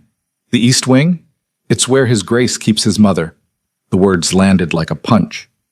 His mother is alive? Barely. She's been ill for years. Mine's gone. Doesn't recognize anyone, doesn't speak. Just sits in that room, staring at nothing. The housekeeper's eyes were hard. His Grace has spent a fortune keeping her comfortable, hiring nurses, buying medicines that don't work, hoping for a miracle that won't come. That's what's in the East Wing. That's what he's been hiding. Leora's mind raced. Why keep it secret? Because if society knew, they'd demand she be institutionalized, locked away in some asylum where she'd rot. But he won't do it, won't abandon her like his father did. Mrs. Calloway's voice softened slightly. So he keeps her here, visits her every night, reads to her, talks to her, even though she never responds. The pieces clicked together, the midnight visits, the secrecy, the exhaustion carved into Darian's face. He wasn't hiding something shameful. He was protecting someone he loved. Why didn't he tell me? Because he doesn't trust you. And frankly, neither do I. Mrs. Calloway picked up her tray again. You're an outsider, a complication, and complications destroy things. That's what Whitmore is counting on. What does Whitmore have to do with his mother? Nothing, but if he finds out about her, he'll use it, claim his Grace is unfit, that he's hiding a mad woman, that the marriage is invalid because he's not of sound mind to consent. The housekeeper's hands trembled slightly. That's what creditors do. They find weakness and exploit it. Leora's chest tightened. Darian knows this? Of course he knows. It's why he's been so careful. Why he kept the wedding small. Why he wanted you to stay out of the East Wing. Mrs. Calloway met her gaze. And now you've pushed him into the open, made him vulnerable. So congratulations, Your Grace. You've gotten what you wanted. I hope it was worth it. She left, footsteps echoing in the empty kitchen. Leora stood alone, surrounded by silver and crystal and the wreckage of her certainty. She'd thought she understood, thought she was fighting for control, for dignity, for the right to make her own choices, but she'd been blind, pushing without seeing, demanding without understanding. And Darian had let her, had given her everything she asked for, even knowing it might cost him the one thing he'd spent years protecting. She had to fix this. Leora found him in the study, sitting in darkness except for the fire burning low in the hearth. He didn't look up when she entered. I told you I needed to think. Mrs. Calloway told me about your mother. He went very still. Did she? I'm sorry, I didn't know. You weren't supposed to know. His voice was flat, empty. No one was supposed to know. Darian, don't. He stood abruptly, moving to the window. Don't apologize. Don't tell me you understand. You don't. Then help me understand. Why? So you can add it to your list of things to fix? Problems to solve? He laughed bitterly. My mother isn't a household account you can balance, Leora. She's dying, slowly, painfully, and there's nothing anyone can do except watch. So you watch alone? Yes. Because you don't trust anyone else to care. Because no one else does care. He turned to face her. Society would call her an embarrassment, a burden. They'd say I'm wasting money keeping her here when she doesn't even know who I am anymore. They'd demand I lock her away somewhere out of sight, out of mind. But you won't. I can't. His voice cracked. She's my mother. She raised me, loved me when no one else did. I won't abandon her because it's convenient. Leora's throat burned. No one's asking you to. You did. When you insisted on a public wedding, when you demanded answers I couldn't give. He moved closer, and she saw it then. The fear, raw and unfiltered. Whitmore knows something's here. He's been circling for weeks. And now, thanks to today's spectacle, he has reason to dig deeper. If he finds out about my mother, he won't. You can't promise that. I can. Leora stepped forward. Because I'm going to stop him. Darian stared at her. How? I don't know yet, but I will. She met his gaze. You protected me when you didn't have to. Honored a contract that cost you more than you gained. The least I can do is return the favor. This isn't your fight. It became my fight the moment I said I do. She reached out, hesitated, then took his hand. It was cold, tense. We're in this together now, whether you like it or not. For a long moment, he just looked at their joined hands, then quietly, I don't deserve you. You don't get to decide that. Something shifted in his expression, not quite a smile, but close. You're terrifying, you know that? I've been told. He squeezed her hand once, then let go. Whitmore won't stop. He'll find another angle, another weapon. Then we'll be ready. Leora turned toward the door. But first, I need to see your mother. No, Darian, I said no. His voice was firm. She wouldn't understand, and I can't. He stopped, jaw working. I can't watch you see her like that. Leora wanted to argue, but the pain in his eyes stopped her. All right, she said quietly. For now. She left him standing in the darkness, alone with his grief and his secrets. But she wasn't giving up. Not on him. Not on this. She just needed a different approach.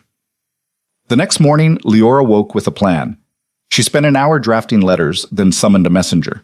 The first letter went to Lady Harrington, the second to a solicitor she'd found in her father's old correspondence, the third to someone she'd been avoiding since the wedding. Whitmore. By noon, responses started arriving. Lady Harrington agreed to tea, suspicious but curious. The solicitor confirmed availability, and Whitmore sent a note that made her blood run cold. Your Grace, I'm delighted you've decided to be reasonable. Meet me tomorrow at the Rose and Crown Inn, noon. Come alone. Respectfully, J. Whitmore. She showed it to Darian at dinner. He read it twice, then set it down carefully. You're not going. I am. Leora shit, he wants to talk, so I'll talk, and I'll find out what he really wants. He wants leverage, money, control. Pick one. Darian's voice was tight. Meeting him alone is insane.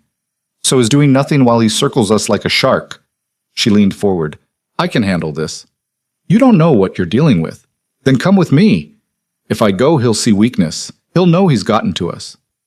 And if I go alone, he'll see an opportunity. Darian stood, pacing. No, this is too dangerous. Everything about this situation is dangerous. But sitting here waiting for him to strike is worse. She caught his hand, stopping him. Trust me, please. He looked at her, really looked at her, and she saw the war happening behind his eyes. Fear versus faith, control versus surrender. If anything happens, it won't. If it does, I'll destroy him, slowly, thoroughly. His voice was deadly calm. Do you understand? Yes. He pulled away. Fine, but I'm sending someone to watch, at a distance. Deal. The next day, Leora arrived at the Rose and Crown at exactly noon. The inn was nicer than she'd expected. Old money pretending to be humble, with polished wood and brass fixtures and windows that let in too much light. Whitmore sat in a corner booth, already halfway through a glass of wine. He stood when she approached, smile sharp. Your Grace, how lovely. Mr. Whitmore. She sat without waiting for invitation. Let's skip the pleasantries. What do you want? Direct. I appreciate that. He poured her a glass of wine. She didn't touch it. I want what I'm owed. 60,000 pounds plus interest. That's not my debt. Technically, it's your late father's debt, which your husband assumed, which makes it your concern. He leaned back. But I'm reasonable. I'll settle for 40,000 today. I don't have 40,000 pounds. No, but your husband does. He's already paid my father's debts. Not to me. Whitmore's smile widened. See, there was a verbal agreement between your father and myself. Money borrowed. Terms agreed upon. But nothing written, which means Darian Voss conveniently forgot about it when he cleared the estate. Because it doesn't exist. It exists. I have witnesses. Do you? Leora tilted her head. Because that's fraud, Mr. Whitmore. And fraud is a crime. His expression didn't change, but something flickered in his eyes. Calculation. Reassessment. You're smarter than you look, he said slowly. Most people are. She leaned forward. Here's what's going to happen. You're going to take your forged documents and your fake witnesses and disappear. If you contact us again, I'll have you arrested. If you spread rumors, I'll sue you for defamation. If you so much as breathe our names, I will make your life a living hell. Whitmore laughed. Bold words from a girl with no power. I'm not a girl. I'm a duchess. And you just threatened my husband in front of 30 witnesses at our wedding. She pulled out a paper, the letter he'd sent yesterday. This is proof you're harassing us. Combined with your little performance, it's enough to bring charges. You wouldn't. Try me. For the first time, uncertainty crossed his face. Your husband, my husband wanted to handle this quietly. I don't. Leora stood. You have 24 hours to leave town. After that, I'm going to the magistrate. You're bluffing. Am I? She smiled, cold, sharp. You came here expecting a frightened girl you could manipulate. You got me instead. Your mistake. She left before he could respond, heart pounding, hands shaking. Outside, a man leaned against a post, one of Darian's staff, watching. He nodded once. She nodded back. Then she climbed into the carriage and allowed herself one moment of trembling before pulling herself together. She'd just threatened a dangerous man with no real power to back it up. But he didn't know that. That evening, Lady Harrington arrived for tea. Leora received her in the sitting room, the one she'd had cleaned and redecorated in the past 3 weeks. Bright curtains replaced heavy drapes. Fresh flowers softened hard edges. It looked less like a mausoleum now, more like a home. "How domestic," Lady Harrington said, settling into a chair. "Quite the transformation." "I prefer light to darkness." "Most people do. Your husband is an exception." "My husband has his reasons." The older woman accepted tea, studying Leora over the rim of her cup. "I hear you met with Whitmore today." Of course she'd heard. Society had eyes everywhere. "I did." "Bold move. Foolish, perhaps, but bold." Lady Harrington set down her cup. "What did he want?" "Money he claims he's owed. I told him to disappear." "Just like that?" "Just like that." "And you think he'll listen?"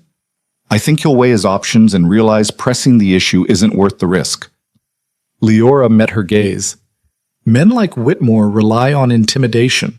When that fails, they fold." "You sound very certain." "I am." Lady Harrington was quiet for a moment, expression unreadable.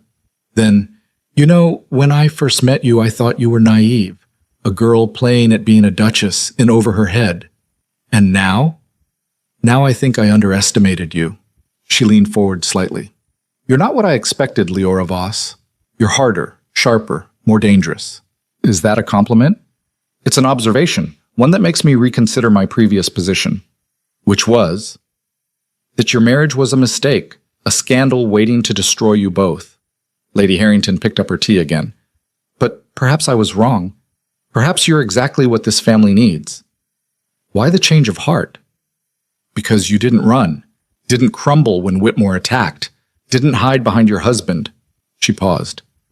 "You fought back, publicly, and that I respect." Leora felt something shift, not quite approval, but acknowledgement. "Does this mean society will stop treating me like a pariah?" "Don't be naive. Society never stops judging, but they might start judging you differently." Lady Harrington stood. "Word of advice, Your Grace. Whatever your husband is hiding, and we both know he's hiding something, protect it, because if it comes out, all the boldness in the world won't save you."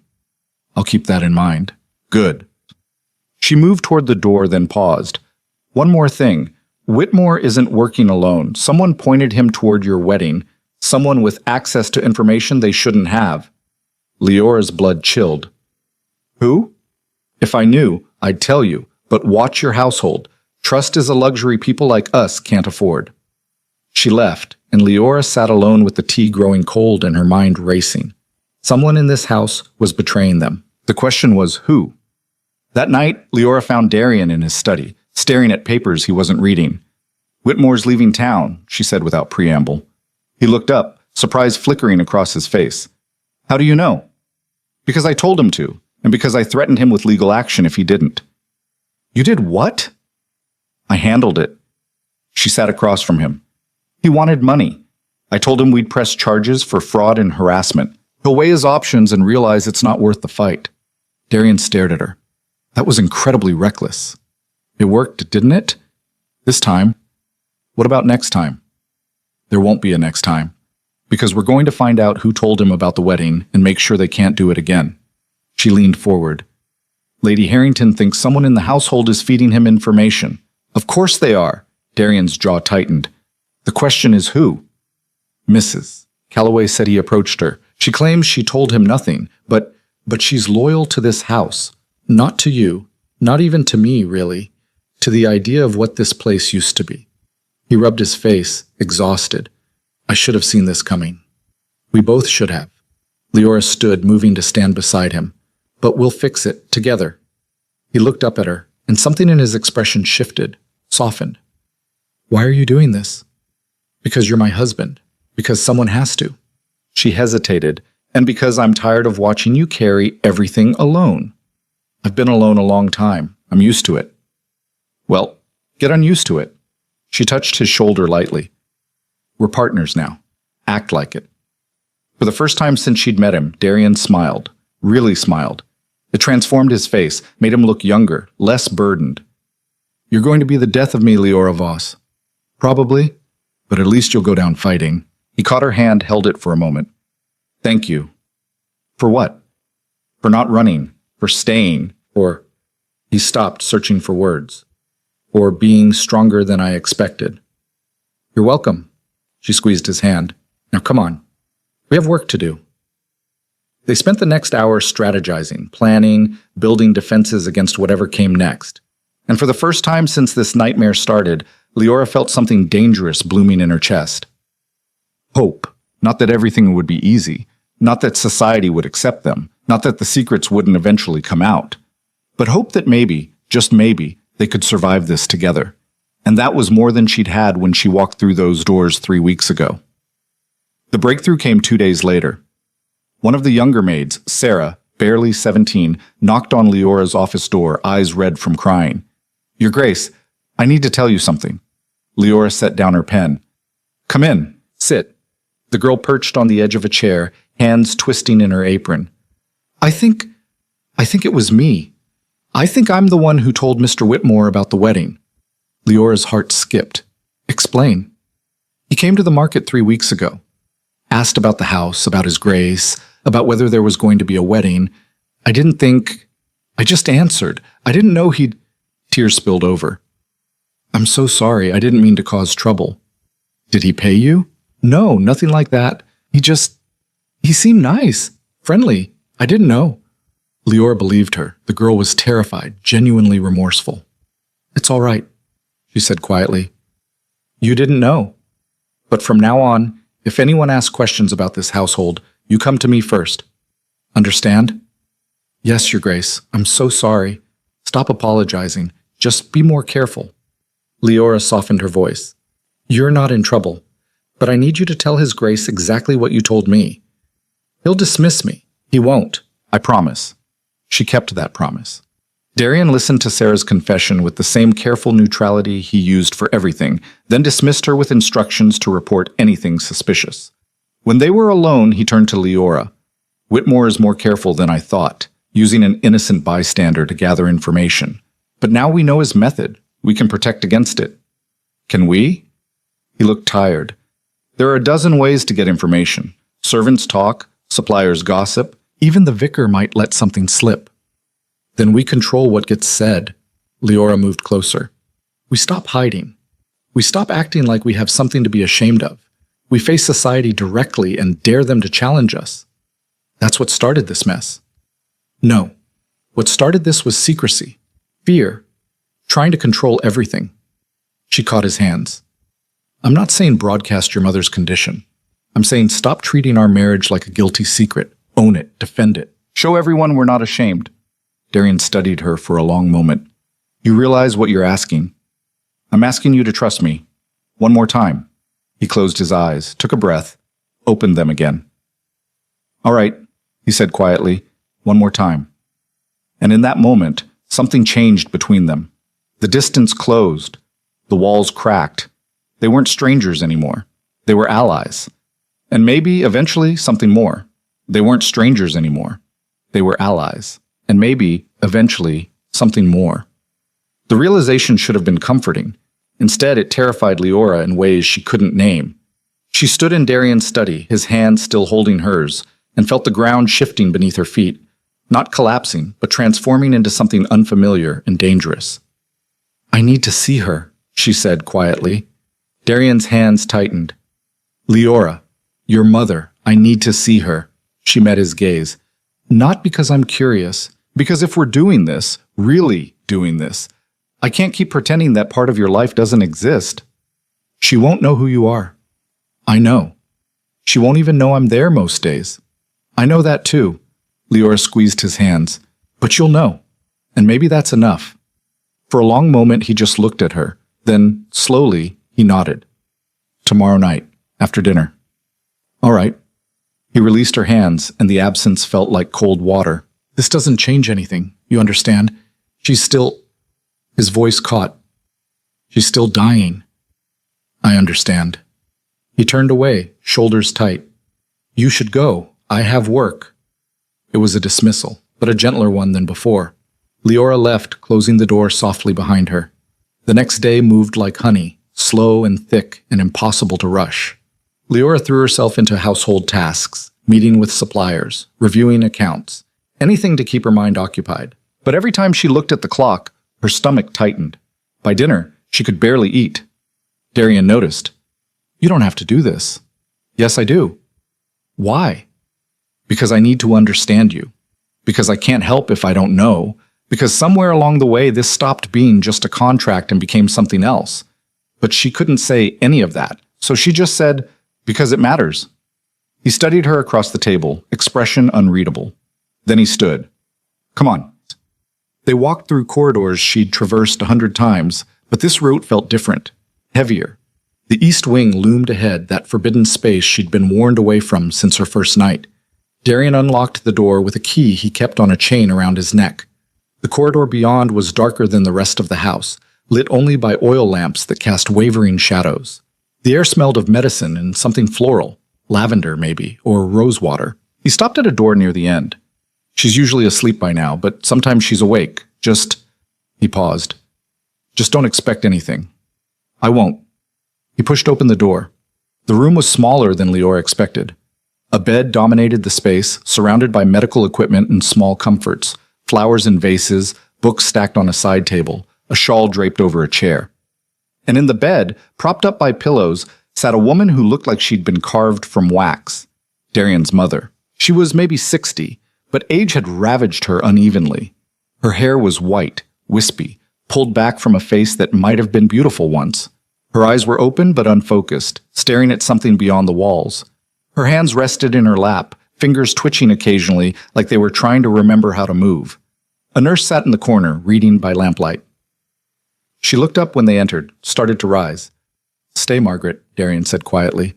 We won't be long. The nurse settled back, eyes kind but sad. Darian moved to the bed, pulling up a chair. He sat, took his mother's hand, and spoke in a voice Leora had never heard before. Gentle, almost tender. Mother, it's Darian. I've brought someone to meet you. He glanced at Leora, nodded toward the other chair. She sat. Up close, she could see the tremor in the woman's hands, the slight movement of her lips like she was trying to form words that wouldn't come. Her eyes remained fixed on nothing. This is Leora, Darian continued. My wife. We were married last week. He paused, as if waiting for a response that wouldn't come. She's been managing the household. You'd like her. She doesn't take nonsense from anyone. Leora's throat tightened. The garden's a mess, he went on, conversational, like they were having tea. But Leora's hired someone to fix it. By spring, it might actually look decent. You always wanted roses. Maybe we'll plant some. The woman's eyes didn't move, didn't blink, but her fingers twitched in Darian's hand and he held them tighter. I'm sorry I haven't visited as much this week. The wedding was complicated, but it's done now. And things are... He stopped, searching for words. Things are different. Leora watched him talk to his mother, watched him hold her hand like it was the only anchor he had, and felt something crack open in her chest. This was why he'd fought so hard for privacy, why he'd kept the East Wing locked, why he'd been willing to sacrifice everything to protect this secret, because this was the only family he had left. And he refused to let society take her from him. After a while, Darian stood. We should go. Let you rest. He leaned down, kissed his mother's forehead. Her eyes didn't track the movement, didn't acknowledge him at all. But Leora saw his face, saw the grief carved into every line. They left in silence. In the corridor, Darian locked the door with hands that shook slightly. Now you know. Yes? Still think I should have told you sooner? No? Leora touched his arm. I think you told me exactly when you were ready.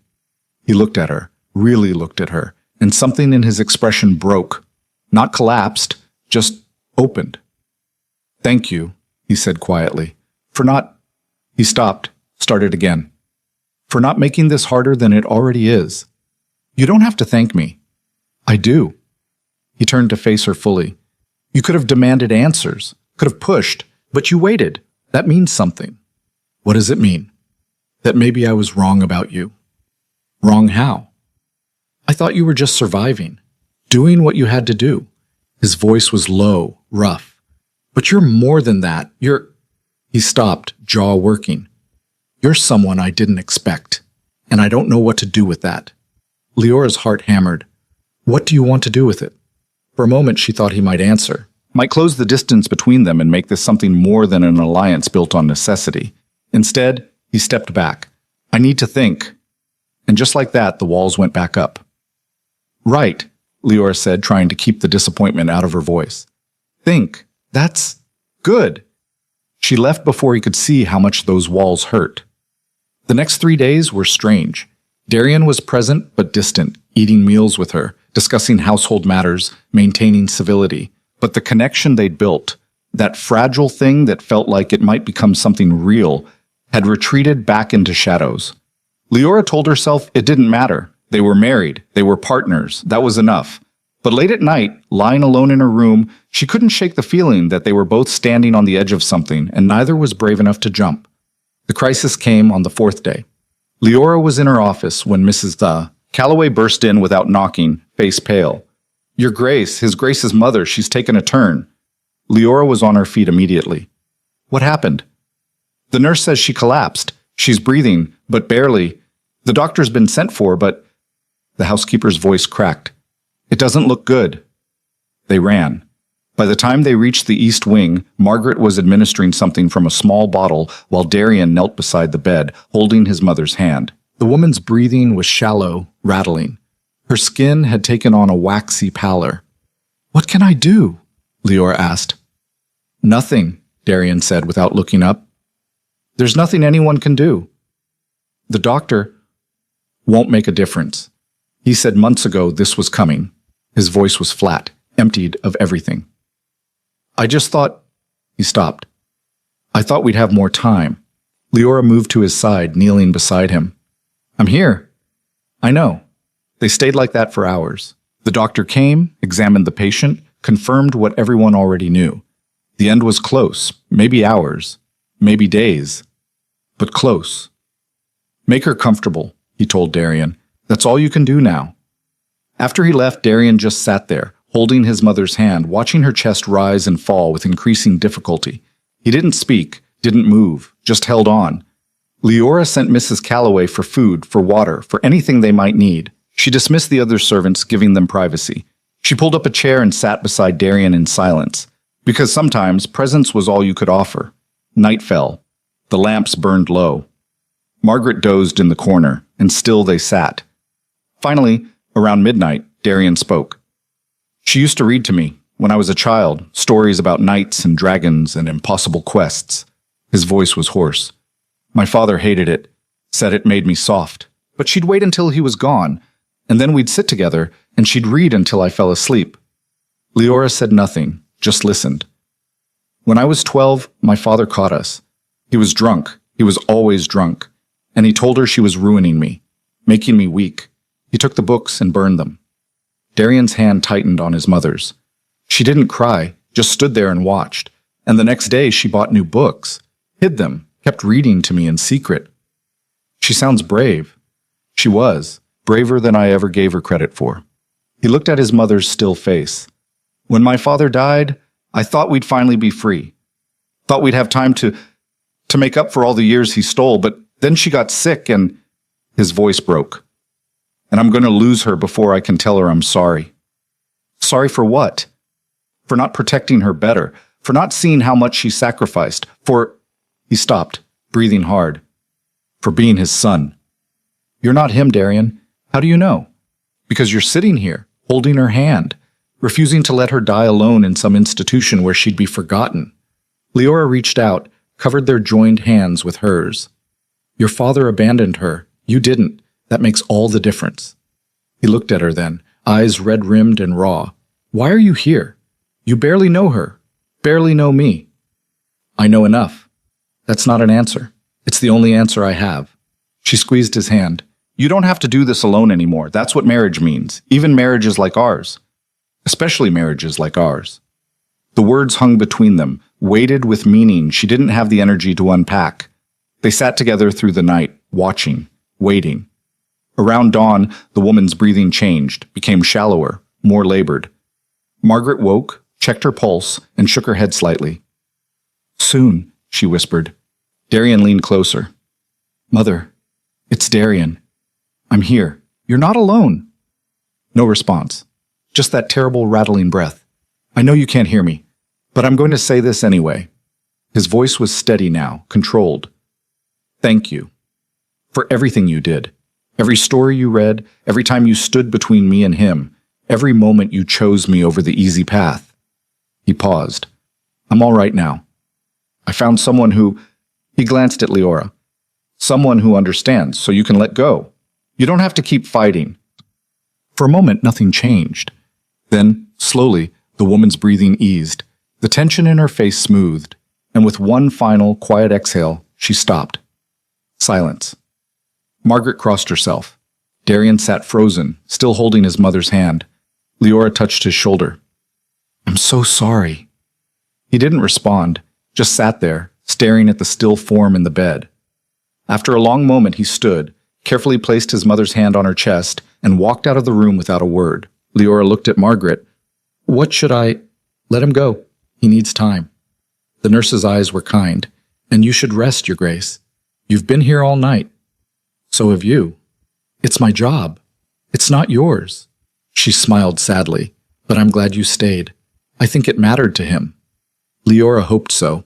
She left the East Wing, exhaustion dragging at her bones. But instead of going to her room, she followed the corridor to Darian's study. The door was closed. She knocked once. No answer. She pushed it open anyway. He stood at the window, back to the door, shoulders rigid. He didn't turn when she entered.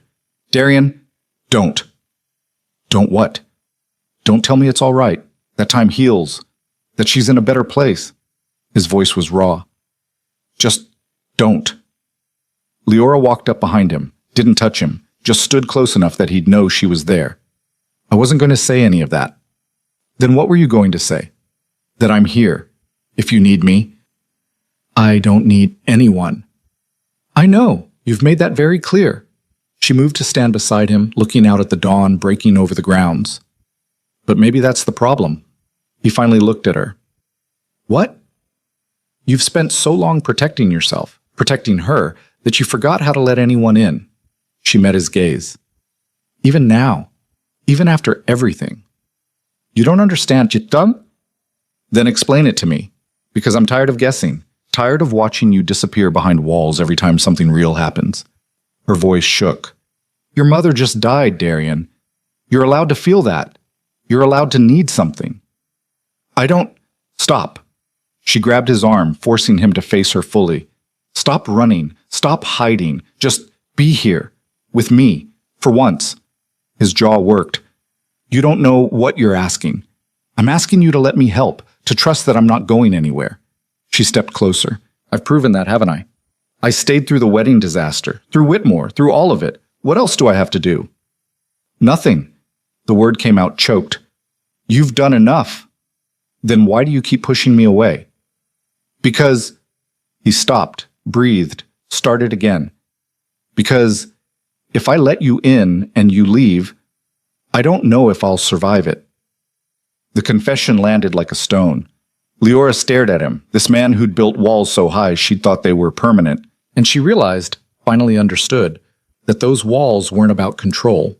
They were about fear. "I'm not leaving," she said quietly. "You say that now." "I'm not leaving," she repeated, firmer. "Not because of the contract, not because of duty, because I choose to stay. That's what you don't understand. You gave me freedom, and I'm using it to choose you." Darian's eyes searched hers. "Why?" "Because you're not the monster everyone thinks you are. Because you read to your mother even when she couldn't hear you. Because you honored a contract that cost you more than you gained." She reached up, touched his face. He flinched but didn't pull away. "Because somewhere in the last 4 weeks, you stopped being my husband on paper and started being someone I actually care about." "Leora, I'm not asking for forever. I'm not asking for love. I'm just asking you to meet me halfway. To stop retreating every time something gets hard." Her voice cracked. "I can't do this alone?" And I don't think you can either. For a long moment, he just looked at her. Then slowly, he leaned his forehead against hers. I don't know how, he whispered. Then we'll figure it out together. His hands came up, cupping her face, and she saw it then, the walls crumbling, the controls slipping, everything he'd held back for years finally breaking free. I'm terrified of you, he said, voice raw, of what you make me feel, of how much I've started to need you. Good, because I'm terrified too. Then we're both idiots. Probably. And then he kissed her. Not the brief perfunctory kiss from the wedding, not a performance. This was need and surrender, and something that felt dangerously close to hope. His hands tangled in her hair, hers gripped his shoulders, and for the first time since this nightmare started, Leora felt like she was exactly where she belonged. When they finally pulled apart, both breathing hard, Darian rested his forehead against hers again. This doesn't fix everything, he said. I know. Society's still going to judge us. Whitmore might come back, and he swallowed. I'm still broken in ways I don't know how to repair. I don't need you to be fixed. I need you to be honest. She pulled back slightly, meeting his eyes. Can you do that? I can try. That's all I'm asking. He kissed her again, softer this time. Then he pulled away, ran a hand through his hair. I have to... There are arrangements, the funeral, notifications. I'll help. You don't have to be... Darian. She caught his hand. We're doing this together, remember?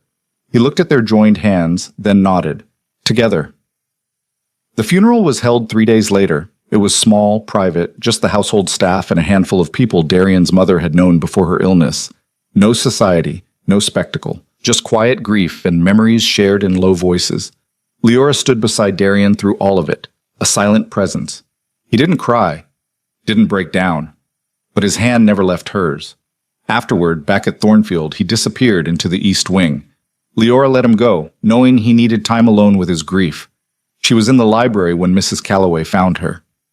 Your Grace, there's someone here to see you. Who? Lady Harrington. She says it's urgent. Leora sighed. Of course. Send her to the sitting room. Lady Harrington stood by the window when Leora entered, dressed in subdued gray. She turned, expression unreadable. Your Grace, I heard about His Grace's mother. My condolences. Thank you. A difficult loss, I'm sure, especially under such private circumstances. The older woman's eyes were sharp. The East Wing secret is out, you know. Servants talk. By next week, all of London will know he was hiding his mad mother. Leora's jaw tightened. She wasn't mad. She was ill. Society won't see the distinction. Lady Harrington moved closer. Which is why I'm here, to offer you a choice. What kind of choice? Distance yourself from him, publicly.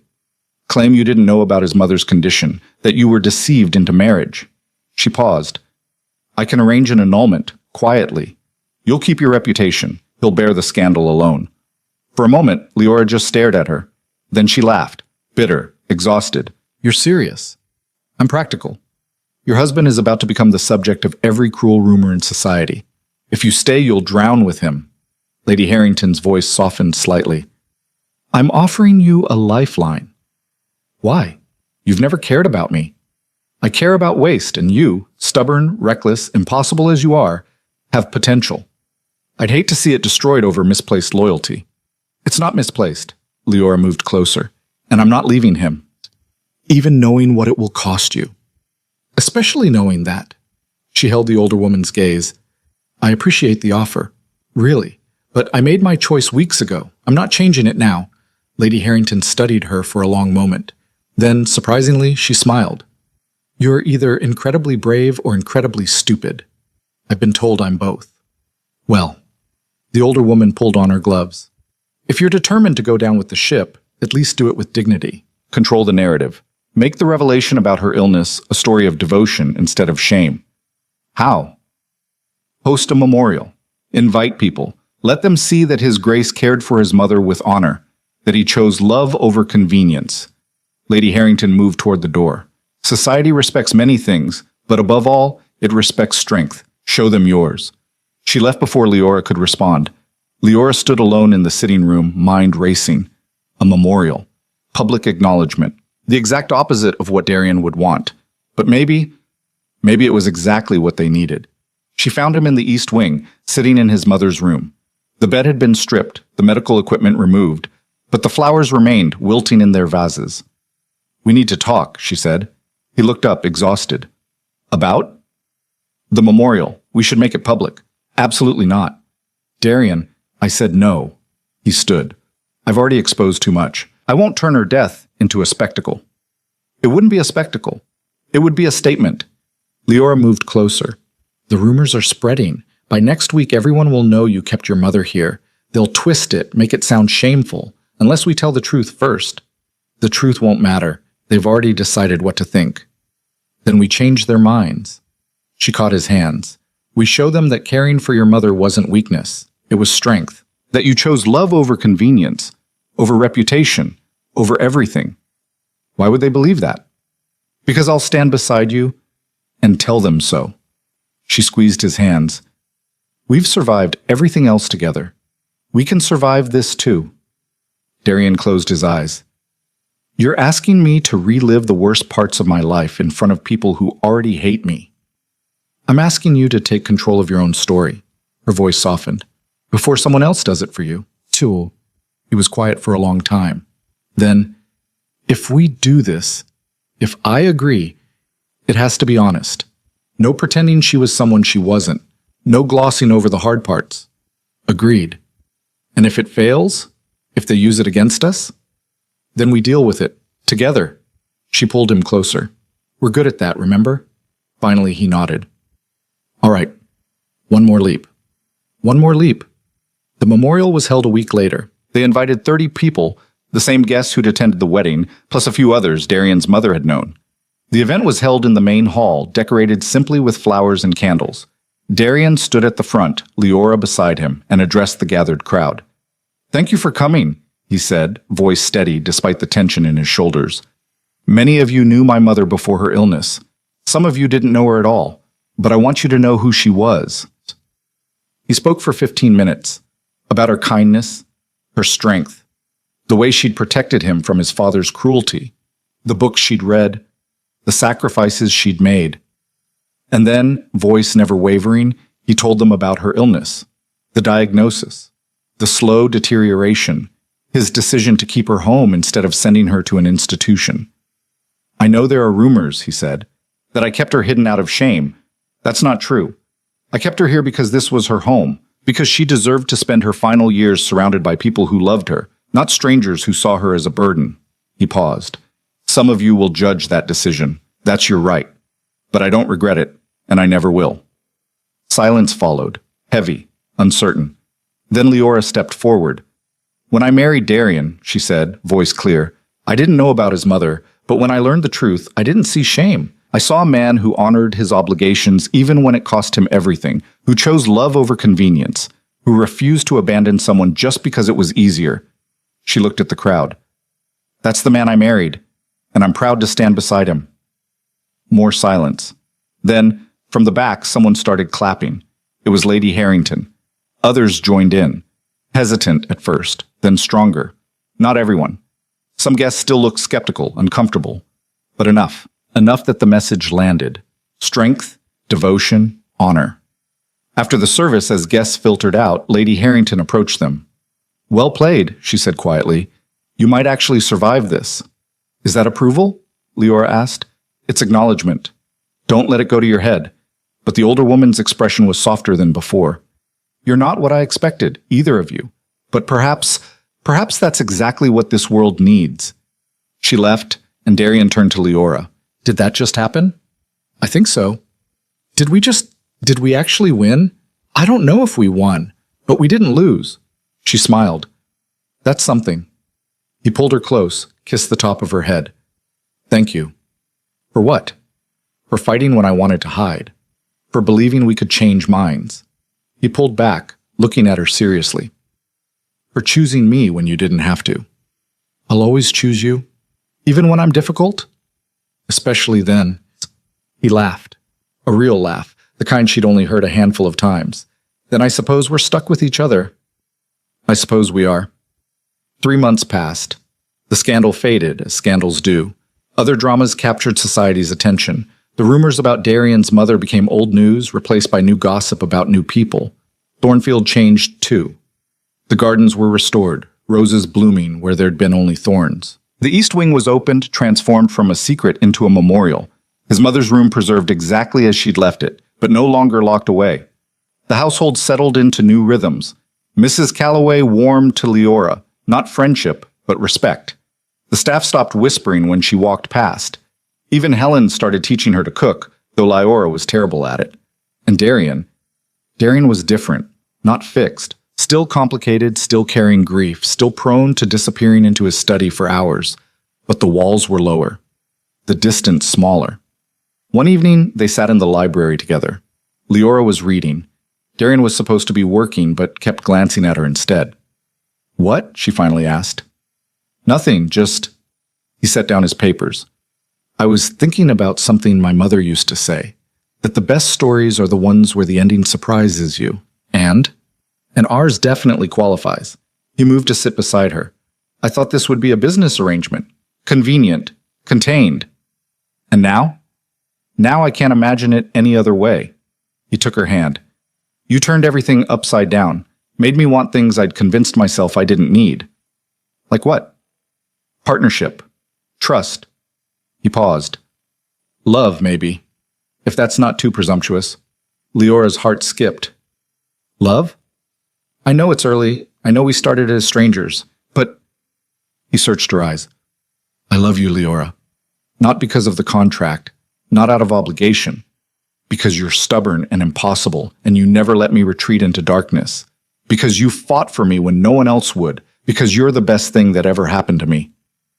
She couldn't breathe. Couldn't think. Could only feel the truth of his words settling into her bones. "I love you too," she whispered. "Even though you're difficult and secretive and you still won't let me reorganize your desk." He laughed, pulling her close. "My desk is fine. Your desk is a disaster. Agree to disagree." He kissed her, soft and slow. When they pulled apart, he rested his forehead against hers. "Thank you. For loving you. For choosing to. Every day. Even when it's hard. Especially when it's hard." They sat together in the quiet library, surrounded by books and firelight. Two people who'd started as a transaction and become something infinitely more complicated and beautiful. The Duke of Shadows and the woman who'd refused to be owned. The marriage built on contracts and debts that became a partnership built on choice. They'd survived scandal and grief in a world that wanted them to fail. They'd faced their demons separately and together and come out stronger. They hadn't just survived the system, they'd rewritten it. And in the end, that was worth more than any contract, any reputation, any carefully constructed wall. Because they'd learned the truth that society never could. Belonging isn't something you force. It's something you choose. Every single day.